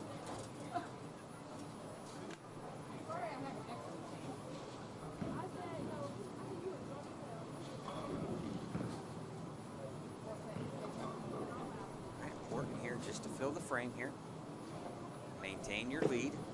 Yeah, great spare. Good cover. Doing what she needs to do. All right, that gives her 159 in the 8 with a spare in the 9th. 209 max score for Natalie. 203 max score, or excuse me, 193 max score for Rachel. So really, Rachel is now in a position where she must strike here. Yeah, and she's only had 2 strikes this whole game, so it's tournament time here for her.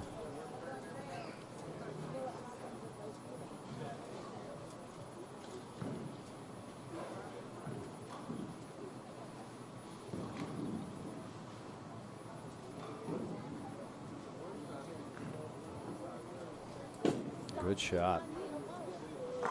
Oh, Wow. little half 10 there. Yeah, you're right on the ball change though. That she needed a ball to pick up, and this one actually looks a little shiny for what she needs. Even I think something with a little surface on it might bring that break point a little closer to her and get it to roll through the pins better. Yeah, and that surface will slow the ball down Yeah. lane. Yep, So absolutely. it's not going to overreact. No, it makes it a little bit easier to manage the pocket. But I will say this, you can see the frustration on her face, but what a tournament for Rachel Atkins. Oh, unbelievable. She's bowled fantastic all day. Just frustrating as a player, just knowing what it takes to get to this point, and you have something like what has happened to her with her thumb, a blister. We know how painful that is. Just get in the way. Yeah. Yeah. But we're not going to take anything away from Natalie Tackett. No, she no. made a huge ball change Yeah. in the 6th frame. Yeah, I mean, she hadn't. Yeah, her first 2 shots were great shots, hit the pocket, but then she was pretty much lost for 3 frames. So, and that's hard to turn that back around. I mean, you know, you got to do something different, right? Right.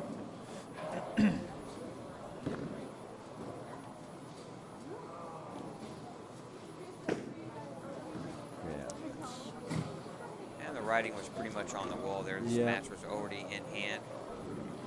So Natalie Tackett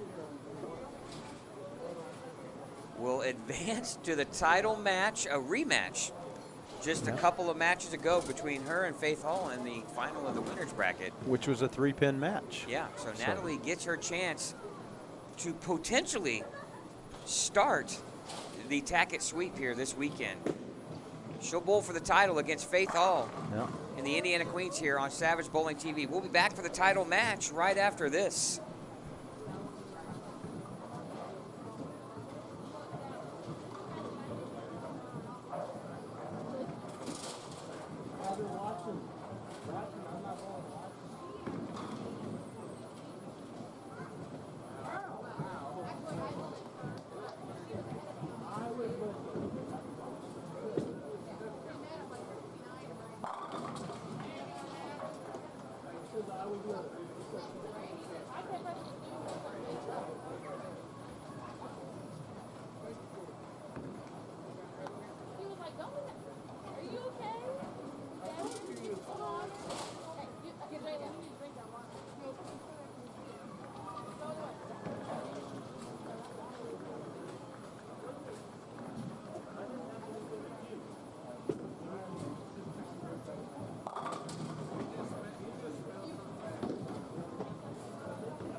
Hello, everyone, and welcome to Championship Lanes here in Anderson, Indiana for the 2024 Indiana Queens here on Savage Bowling TV. Scott Gilmore, Indiana Hall of Famer, Mark Sullivan here in the broadcast booth, and we are about to get underway. The championship match here should be so dramatic. We have undefeated champion Faith Hall, who defeated her opponent in the finals of the winner's bracket, Natalie Tackett. This should be an exciting match. There's been so many exciting matches up to this point. I mean, so many matches have come down to the 10th frame. So much pressure, so much drama. We've seen it all. We've seen some of the ladies get up and close the deal in the 10th, and we've seen a lot of matches come down to an open frame in the 10th on whether it be pressure or whether it just be the lanes transitioning. So it's been very exciting up to this point, and I expect nothing less. Yeah, in the finals of the elimination round, Natalie Tackett makes a ball change in the 6th frame, throws 3 in a row. She escapes Rachel Atkins and now gets her rematch against Faith Hall. Yeah, it was a 3-pin match. It's not like either one of the gals had the match in hand at any given time. Both of them had the opportunity. So I expect 2 great matches, and you made a great point. Natalie's ball change there at the midway point of this game could end up being the difference between her possibly getting through this next couple matches and not. Well, the one obstacle for Natalie Tackett, she must defeat Faith Hall twice in order to win the Queens. However, if she does, she puts in play the Tackett sweep this weekend, as her husband EJ is going to bowl for the title in Delaware tomorrow afternoon on Fox FS1. So could be some history in the making here in Anderson, Indiana, at Championship Lanes for the Queens, with Natalie Tackett winning her first title, but maybe she'll spearhead some luck for her husband EJ here, who's looking for that first title in 2024. I mean, you got to believe it's going to incentivize him, right? I mean, my wife did it. Now I got to do it, right? But EJ's bowled great all year. I mean, you can't underscore what he has accomplished in the last few years with his performance. I don't care if he's gotten to the finish line or not. He's gotten to the final match so often it's crazy. But yeah, it'll be fun to see this match here. This is going to be a great one. You're right. Faith Hall is going to lead things off. Before we do, want to thank our sponsors, the brands of Brunswick, Big Four Socks, Mike Alby's Arrowhead Bowl, A1 Automotive, RT Tour Experience, Pinheads Entertainment Center, and Tim Mack's Victory Lane Pro Shops.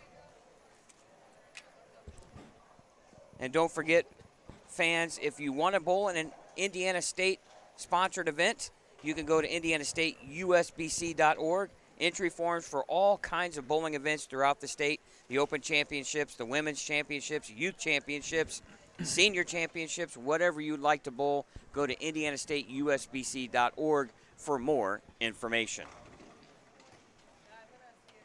And here we go. And interesting, Faith is starting off with the ball that she finished the last match with against Natalie.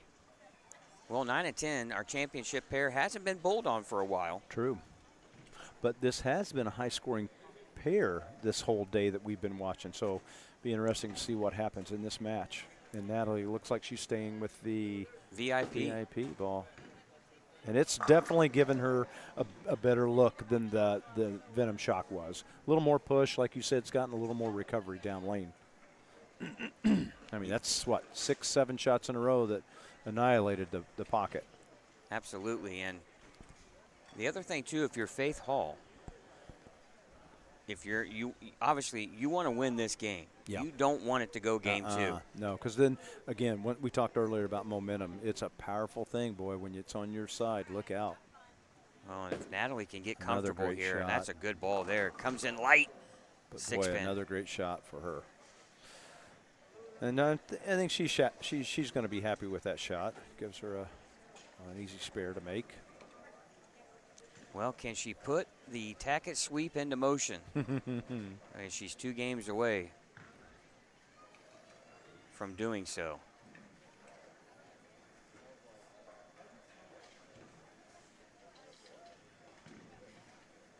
Now she's going to try her conversion here on the 6 pin. I will have to say, for her, and she would probably admit it, her lack of bowling, her spare shooting's a little bit iffy. Mm-hmm. She's made some tough spares, but she's also missed some easy ones. So, but that's just a lack of her not bowling competitively in quite a while. And Yeah, I would attribute it to more that than anything else for Natalie. yeah, and we talked and after she won her second match that her timing is not quite there yet. Yep. And so she's been struggling with that, and that's understandable. I mean, she's only bowled 4 times since the arrival of Absolutely. their son, and It looks like Faith is having some conversations with some of her supporters back here, whether she's in the right ball or not, or whether she's in the right part of the lane or not. So she is not quite at the comfortable spot that Natalie's at right now. But she's bowled so great all day. She's a great spare shooter. she makes that 6-10. Yeah, and you know, one thing to think about too on this pair, we have less traffic. Yeah, So she's throwing what looks like the Envy Tour Pearl, correct. and you know, with a little more oil up front, maybe that ball not reading early enough. That seems to have been what I see the issue for a lot of these ladies is the ball just getting a little too long, not enough recovery. It's not so much down lane, it's in the fronts. Yeah, and I would say that we saw that with Chelsea Kiefer earlier. She grabbed a bigger ball. Oh, that's a horrible break. Great shot. We saw Chelsea grab what appeared to be a bigger ball, or at least a fresh cover, and she remained in the pocket there again for another couple games. So. Well, and Faith Hall is trying to make history today, too. Her mother won in 2018. They become the first, as far as we know, the first mother-daughter to win the Queens. Yep. How exciting would that be for her? Oh, absolutely. And she's made the comment earlier today that that's definitely in her mind. Oh, yeah, absolutely it is. Yeah, what a thrill. The mom's here watching. Ryan's watching, Ryan Pittman. So, yeah, she's got a nice support group back here. They've been vocal.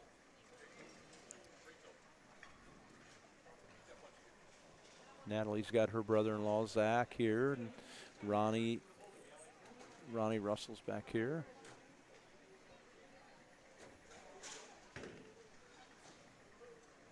Now Natalie stepping up here, working on a spare, 3rd frame, 12-pin lead here, early. Oh, good shot. Oh, yeah, just Man. 5-pin just gets paralyzed like a hit with a taser. Her ball reaction's night and day, Scott, since getting into this ball. And it loosens up your swing. Yeah, the down lane reaction significantly better for her. Yeah, for sure.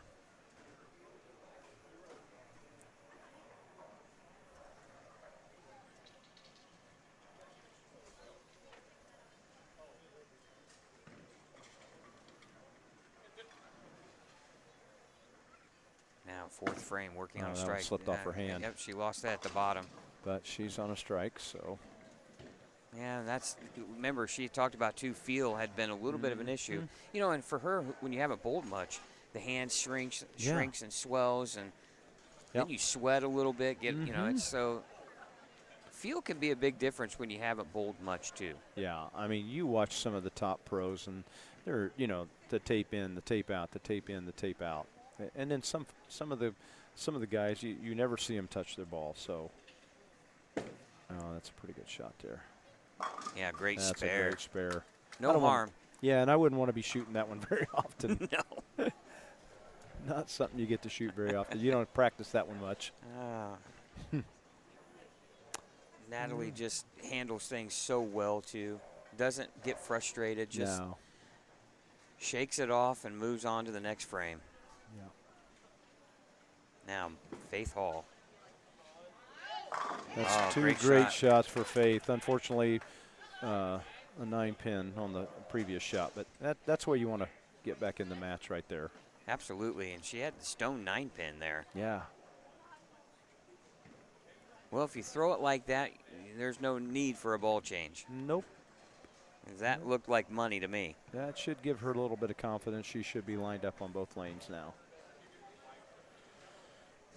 All right, we're in the finals here of the Indiana Queens on Savage Bowling TV. Scott Gilmore, Mark Sullivan, Chad Lester here in the broadcast booth. Oh, that's left. Oh, what a break. Got away with it.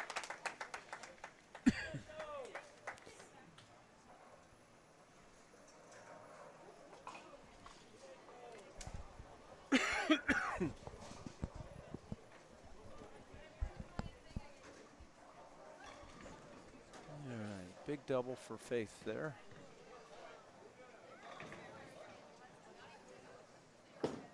Now Like a better Natalie. shot for Natalie. Oh, and it was. No issues there with the losing the ball. Yeah, and it's frustrating probably for her too. And you know you got a good look, and then you just kind of drop one. Yeah. Falls off the hand, and you know, like you said, Mark. Fortunately for her, it was on a strike. She didn't lose the pin count. Yeah. However, you do lose the opportunity to string a few strikes to put pressure on your opponent. Yeah. Right now, just a 2-pin game. She can make it 12 with the strike right here. That got off her hand a little quick too, I think. Not bad though. Just looked like it was a little quick off her hand. Didn't get the roll on it to get up there to the pocket quite.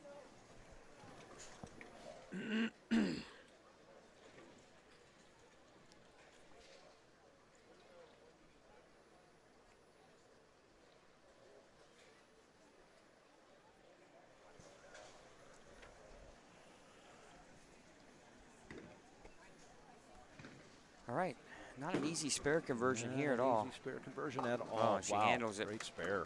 Handles it perfectly there. Well, she's done that all day, guys. She has kept herself in every single match by making her spares. Well, unfortunately for Natalie, she is clean. However, she's on a Dutch 200 pace, so she's trying to figure out a way that she can get this left lane down here.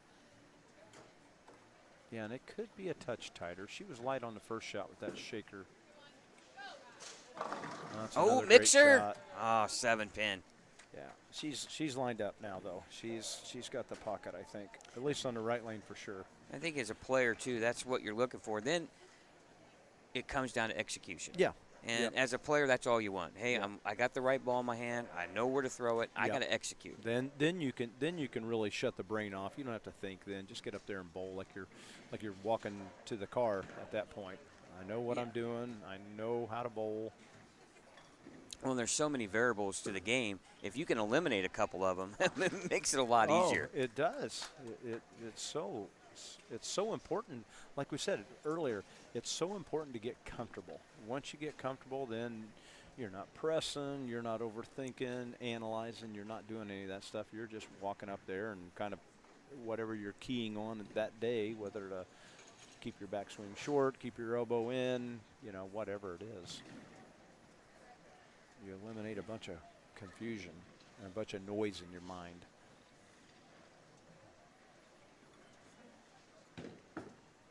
Looked like a good shot. No, come in light. I don't know if she missed that at the bottom. Ball just did not finish. I don't know, too. She looked over. I'm not sure if she's, in her mind, she's satisfied with the ball that she's using.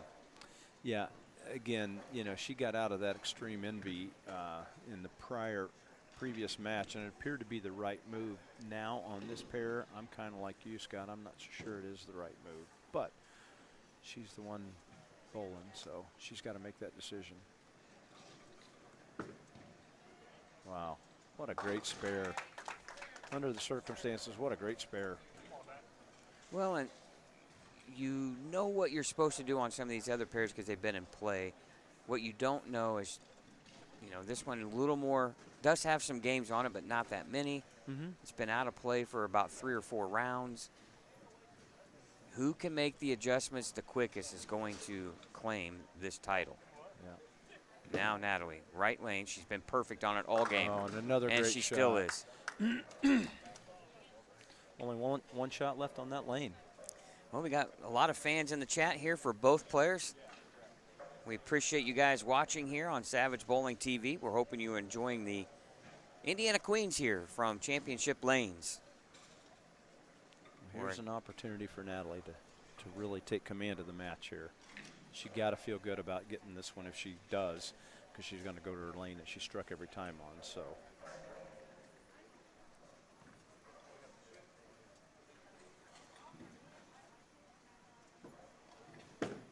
Oh, that chance. Oh, what a wow. shot. It looked a skosh right of target, but the ball held line, and then it just and that absolutely could have been the crushed the adjustment. pins. That could have been the adjustment Absolutely. on the lane, too. Pin stood no chance on that one. No. That was high flush. That was now, 10 back. Pressure right back to Faith. Interesting, because Faith has the other ball on the table there, and I thought she was going to grab it, but it looks like she's staying with the Envy Tour here. Looks like, is that an extreme envy on the? Yeah, this is the Envy Tour Pearl, and once again, she's light again. Well, here's the thing that she does have somewhat of an advantage. She has a game in her pocket, per se. Yeah. She could fish if she wants to. That's right. I'm not so sure if, you know, make this spare.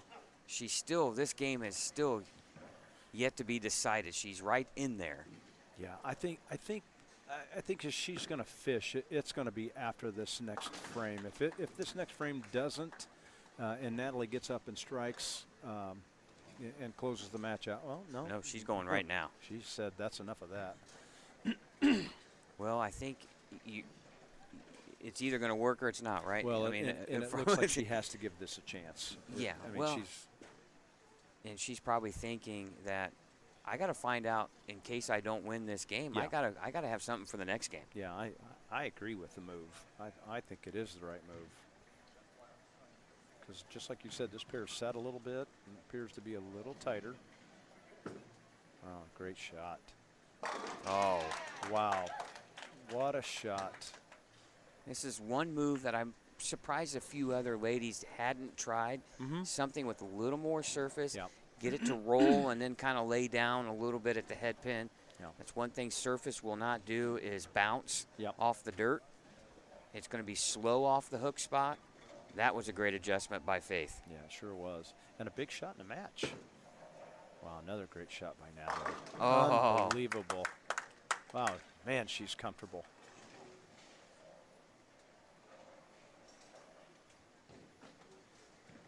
Right now, she just needs any good count here in the first ball in the 10th, and she's going to force game number 2. Yeah, she's got 240 out.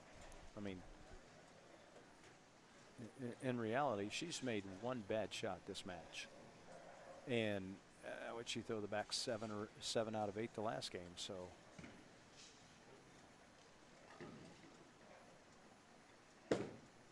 needs to hook a little. Oh, mixer. No, 10-pin. And a spare. A spare is a winner, correct? Spare decent count. I think she's already got enough. 19. She needs a spare. 19, Faith has yep, 13 left. 198, 207. Yep. Mark here and spare in any kind of decent count, and she's going to force it to a final game. You're right. Math has never been my strong suit. They didn't teach you that at Purdue? Well, yes, they did. Maybe I wasn't paying attention. I know how to count money. That's all I know how to do. You were looking at Karen over there. You're like, why am I going to pay attention to that when she's sitting over there? And a mark for Natalie, and that's going to force game number 2 here in the title match for the Indiana Queens. We're going to take a short timeout, and when we come back, we'll have the final game to determine who will win the Indiana Queens right here on Savage Bowling TV.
All right, down to one game here for all the marbles here at the Indiana Queens. Natalie Tackett defeats Faith Hall 217 to 212. Scott Gilmore, Mark Sullivan, Chad Lester in the broadcast booth here from Championship Lanes in Anderson, Indiana. And wow, the Queens once again delivers. This is the second time we've gone 2 games here in the title match. Last year, Ashley Jackson took 2 games for her Queens Championship. So who will it be? Will it be Faith Hall or will it be Natalie Tackett? And Faith Hall making a ball change late in that game looked like it was the right one, Mark. Yeah, you and I were talking about it. It looked like she was just getting a little too much push through the front of the lane with that pearl ball, and she went back to the Hammer Envy Extreme, and it picked up, and sure enough, she struck out to make the match closer than it really was. And here she starts out with a great shot. Here. Rips the rack there. Yeah. Yeah. Now, all of a sudden, she looks comfortable. Yeah, Natalie looking really comfortable on this pair. She made the ball change late in the final match of the elimination bracket to the VIP here. And now for her, it's really just about execution. She has the pocket in play. Yeah, 100%. She's got total command of the of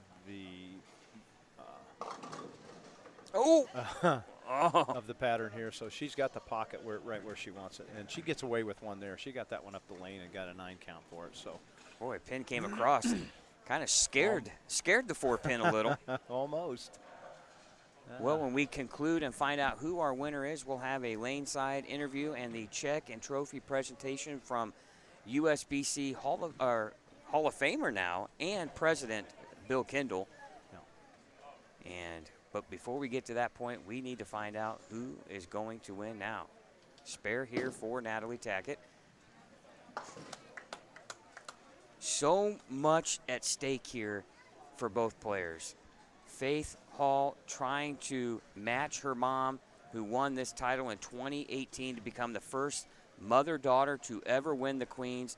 Natalie Tackett looking for her first title, but she's also trying to set in motion the Tackett sweep, as we talked about, and then putting all the pressure on hubby EJ tomorrow in Delaware to run the ladder for his first title. Either scenario is a great story, isn't it? Absolutely. Needs to roll up a little bit, comes in light. Yeah, that one slipped off her hand a little bit, I believe. Yeah, she's looking at her thumb there a little. Yeah. looked like the one back in the prior game where it just got off her hand a little too quick. So much at stake for both players. Neither one, regardless, we're going to have a first-time winner here at the Queens. Yeah.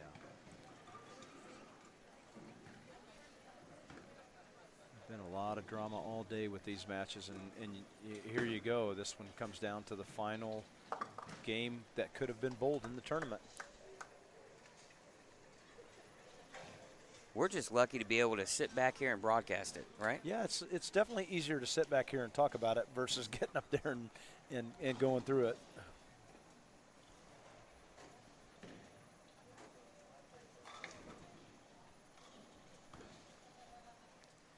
Now Faith, can she double up here? Needs to hook a little. Right. All right, comes in light. Nothing, no pain there, nothing bad that she can't make. So she's on a strike, no loss of count. Yeah, and obviously that ball is not going to recover when she misses right, more like the MV2 or Pearl will, right? Yeah. Not as responsive, but the power advantage has to go to Faith. I think so too. Yeah, for sure. For sure. It's a good spare. Good cover. Yeah, that's a big shot. Man, she has bowled well all day long. She has. You know, I enjoyed our conversation with her in between rounds when she won her second match. And, of course, I don't think she was thrilled to be on camera as much, but kind of shy. But she really talked about how cool it would be to match her mom. And obviously her mom here watching, what a moment that would be. You know, I have to say how impressed I am by all of the athletes today. I've just not seen anyone look like they were overly nervous and they just couldn't perform because of the nerves. They've all handled it very, very well.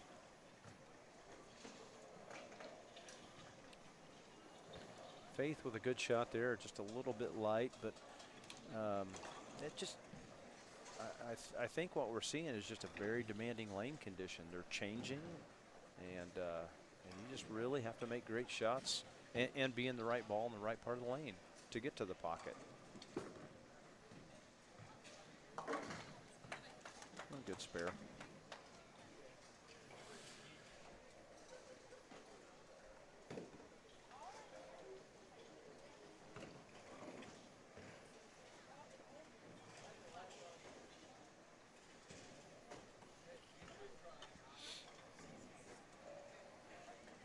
All right, Natalie stepping up here. A couple of spares. Third frame, left lane here, lane 9.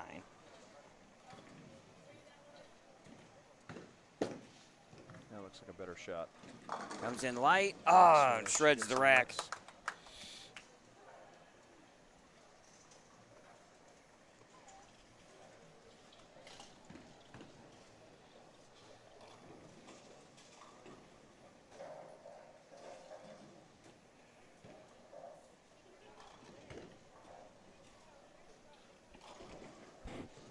Natalie with a chance to step up here and take a lead in the match.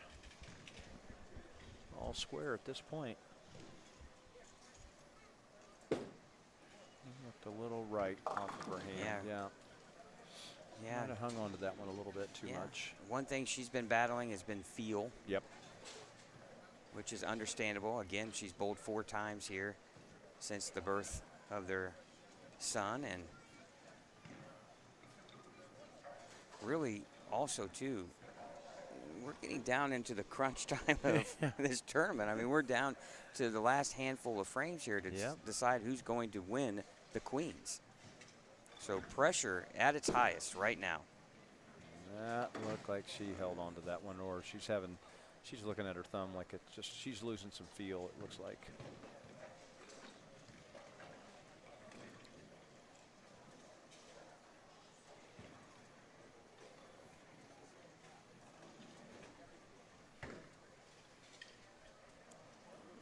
She's going back for some tape or something, it looks like. Now, after that open frame by Natalie, an opportunity here for Faith to grab a lead here.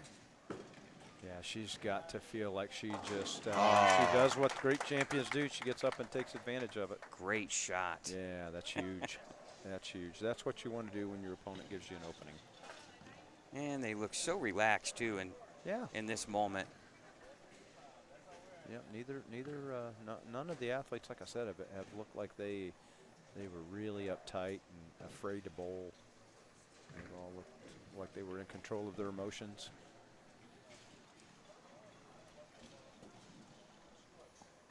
Big shot for Faith here. That's another great shot. Oh, 10 in the pit. What a shot there by Faith Hall. Yeah, boy, she needed that. She's got a good little contingent of fans here behind, rooting her on as well. Yeah, she's had a nice group of support back there, as have some of the other players too. We've had a nice crowd here all day watching too. All right, Natalie, can you get this thing back going your way or not? I don't think she's really lost the lane. I think she's lost her feel more than anything.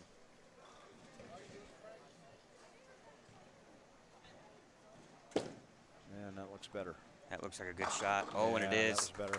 4 pins, slaps the 7 silly there into the pit. And Natalie needed that. She is down 14 right now. Make that 24. 24. This would tighten it back up to 14.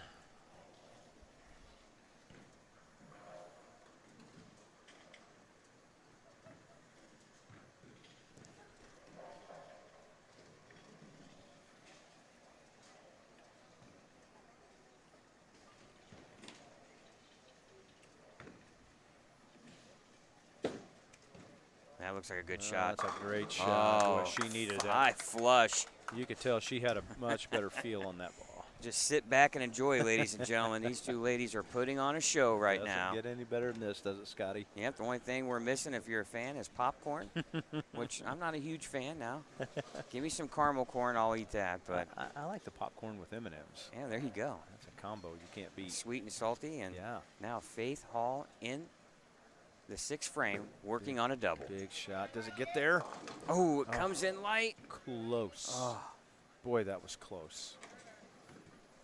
Boy, and you had to think, if she got that ball to come back and finish light, look out. Yeah, because you know then she's going to loosen up from there, going, okay, I can get that one right a little bit, and it still rolls back up to the pocket. But a good pass. Certainly makes for a closer game, though. All right, thanks everyone for watching here on YouTube, Savage Bowling TV. Scott Gilmore, Mark Sullivan. Oh, hang on. Oh, a critical mistake for Faith. I didn't see that one coming. Neither did I. She just has not missed anything. Oh. Well, let's see if she can bounce back here. Regroup.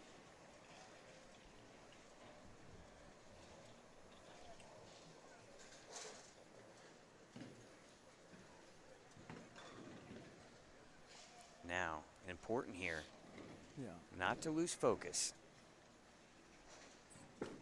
Erase Much, the memory of much that better. frame. Oh, Oh, come that in looked light. like a good shot, too. 2-pin. Yeah. I don't know. I think she liked that one. Yeah. You know, you kind of, you're trying to read body language here a little bit. I don't know if she's like in love with either ball per se. I would agree with that. I think in her, you know, she's just not 100% sure. Yeah, she wants to be aggressive. I think that's her nature. Yeah. She wants to be aggressive, and this, it's just not allowing either ball. Really, they're not giving her that. That ability. Oh no, she did not. Oh my goodness. That's a lack of focus right there. I think she's just a little rattled. At the most inopportune times here. Now she's really got to just eliminate that. Yep. She still has 214 out there. Far from over. Yeah, if you started the match and said, hey, 4 frames here to the end. Can Natalie That's a great Tackett take shot. advantage? That is a great shot by Oh, Natalie. hits it. Wow. Oh, the 7-pin teased us.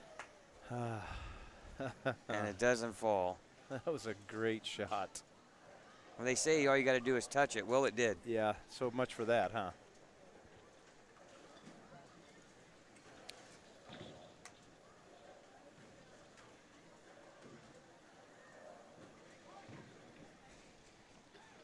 Natalie needs a spare here to maintain the lead in the match.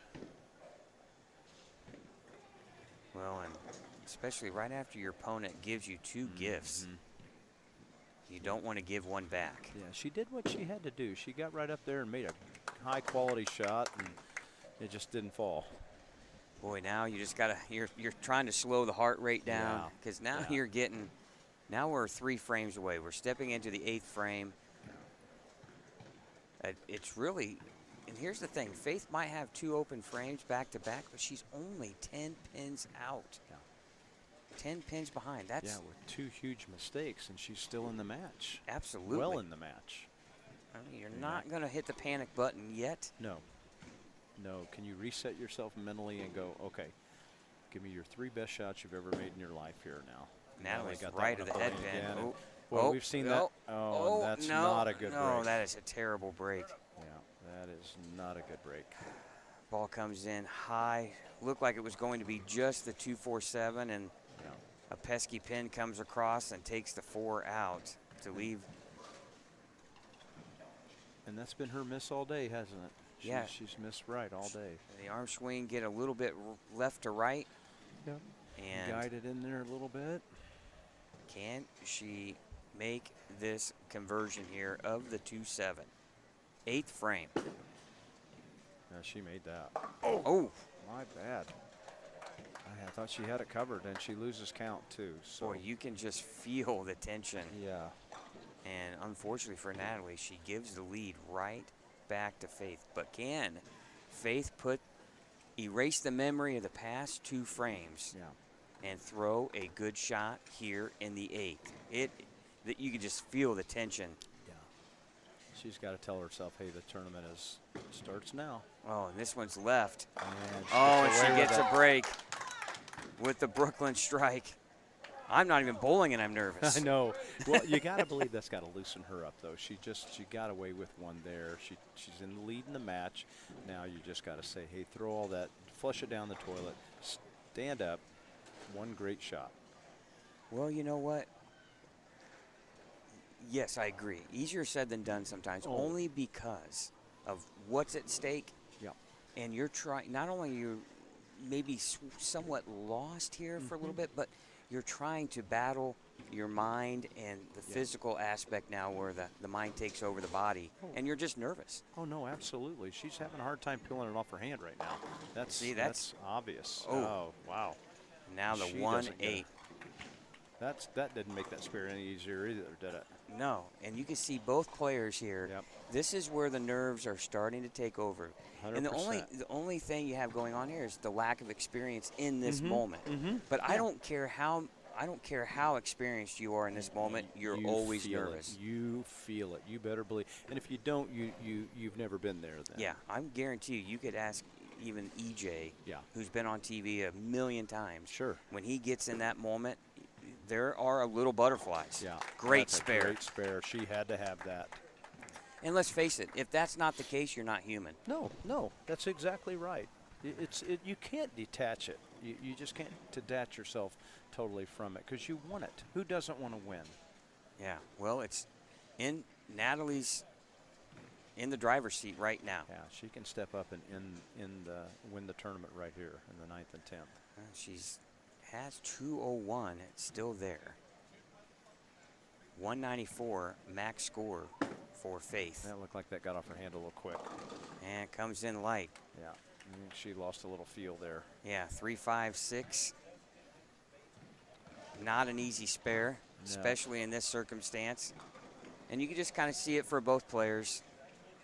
And it's, you know, I get in this position a lot of times too, Mark, and it's hard. You're nervous. It's hard to let go of it. Yeah, it is hard. Everything in your body is telling you you're sweating more. Your heart rate is through the roof, and you're doing everything you can to try to get that down to where you can breathe again. And That that's needs a big spare cover. Yeah, there. good That's cover. Huge. Sometimes you get it to a point too where you just don't even feel your legs. Yeah, I've been there. That's right. Yeah. No, you know, and it's just part of the sport. It is, and that's what we live for. That's why we sign up. That's why we drive to these bowling tournaments to get that feeling. You want to be in this position that they're in right here. Well, if she can somehow manufacture a double, she would force Faith to match. Yeah, double and decent count. She forces Faith to double. And That's that not looks bad. Inside. Oh no! Oh, that's a great shot. Great now shot. can she? Look at it. Deep breath. Yep. Can she calm herself? A huge shot. So right what are you here. telling yourself in this position, Scott? If you're in Natalie's spot here, I'm doing everything I can to just confidence. Tell yourself what you need to do. This is what I got to do. Yeah. I just got to hit this spot, and I can't control anything else. that's exactly right. Make a great shot. Make the best shot you've ever made in your life right here. Oh, that's pretty good, Scotty. Oh, just up the lane a little bit. Ooh. Yeah, she was really struggling to finish that off. There's a lot of nerves. Yeah, she let go of some air there. She What turned around. All right, she's still going to force Faith Hall to mark in the 10th frame. Well, and Faith can't give count away either. No. I mean, Faith is only up by 3 pins in this match. Yeah, I mean, you're right. And you go 7 spare first ball, then now all of a you gotta sudden you got to strike You in got to the make fill. the spare and strike. So you could have 8 spare 8, and we're right there. Yeah, 8 spare 8's a loser, right? Yeah, that's right. So important count here. Yeah. Match on the line. And she hasn't hit the pocket in a little while, so. You can't get the drama any higher than it is right now. 10th frame. Good she shot. made a great shot. Oh my goodness. There's our count. That match is over, guys. Nope. Yeah, that match is over. That is That's over. match. Natalie Tackett is going to win the Queens. Unbelievable finish. The most she can get is 180. We have seen so many matches come down to the 10th frame. Are you kidding me? Can you believe this?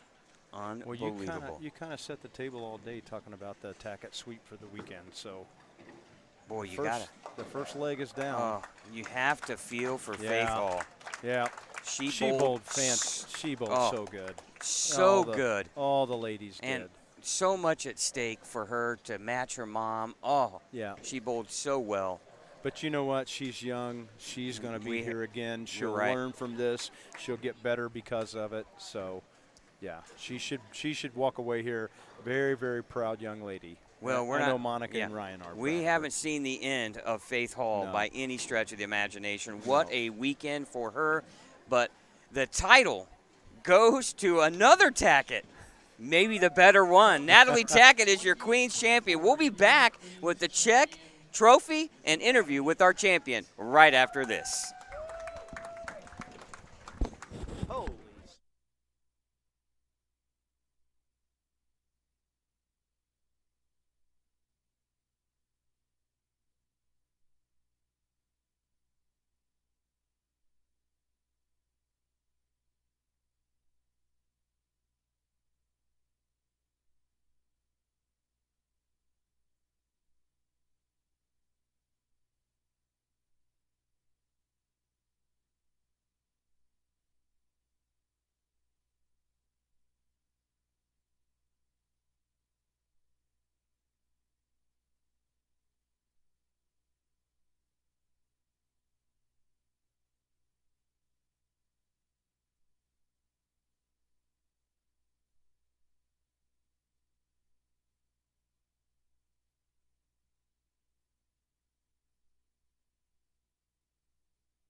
All right, welcome back here to Championship Lanes, where we've crowned our champion, Natalie Tackett. But before we get into some questions here, let's get to the spoils here. Bill Kendall, our president of the Indiana State USBC. Bill, you got the check and the trophy. I got it all. I got it all. Natalie, great watching you bowl today. Congratulations. On behalf of the Indiana Bowling Association, it's my pleasure to present you with the crown. Beautiful trophy. Whoops. There we go. The trophy, and the part you really was interested in, the check. I finally get my own check. There you go. I'm always stealing Egypt's. Congratulations, young lady. Thank you. All right. All right, thanks, Bill. Well, Natalie, man, if you were a cat, you probably used a handful of lives today, but boy, patience and perseverance, right? You knew you had to come in and defeat Faith Hall twice. You lost to her in the finals of the winners bracket, but you came back and just gutted it out. What does it feel to be the Queen's champion? It's kind of unreal. I'm not really sure how to feel right now because I didn't have any expectations coming in. Just had a baby, only bowled a handful of times, and I just wanted to get my feet wet in competing. So like you said, I just kind of stayed patient. You know, I think I've had some fit issues, some timing issues, and I just tried to push through and try to stay as clean as possible. And they got me through quite a few of the matches. And like you said, I had at least 9 lives. Walk us through. You made a great ball change in the finals of the elimination bracket. You went to the VIP, gave you a little more down lane reaction. How critical was that ball change for you? You know, for me, it was feel. It wasn't even necessarily what the ball was doing because we thought, we being the group of friends that are here supporting me, that the shock would score higher if I could just get it off my hand. But I felt more comfortable in the VIP, and in return, I think I threw it better, yielding a better result. So I just had to get into something comfortable so I knew I could commit to my shots, and I think it paid off. So. Well, your husband was watching the live stream and was cheering you on. You set in motion now a potential for the Tackett sweep. You lived up to your end. Now it's up to him tomorrow. I'm sure you're going to be watching with Tripp. Oh, absolutely, and he better win. I had to go through a lot of matches. He can do it too. So hopefully we can bring home a Tackett win for the weekend. So Well, congratulations. thank you so much. All right, Natalie Tackett, your champion, for Mark Sullivan and Chad Lester. What an exciting day for the Indiana Queens, for the ladies of the state of Indiana right here at Championship Lanes. We'll see you later from Anderson. So long, everyone.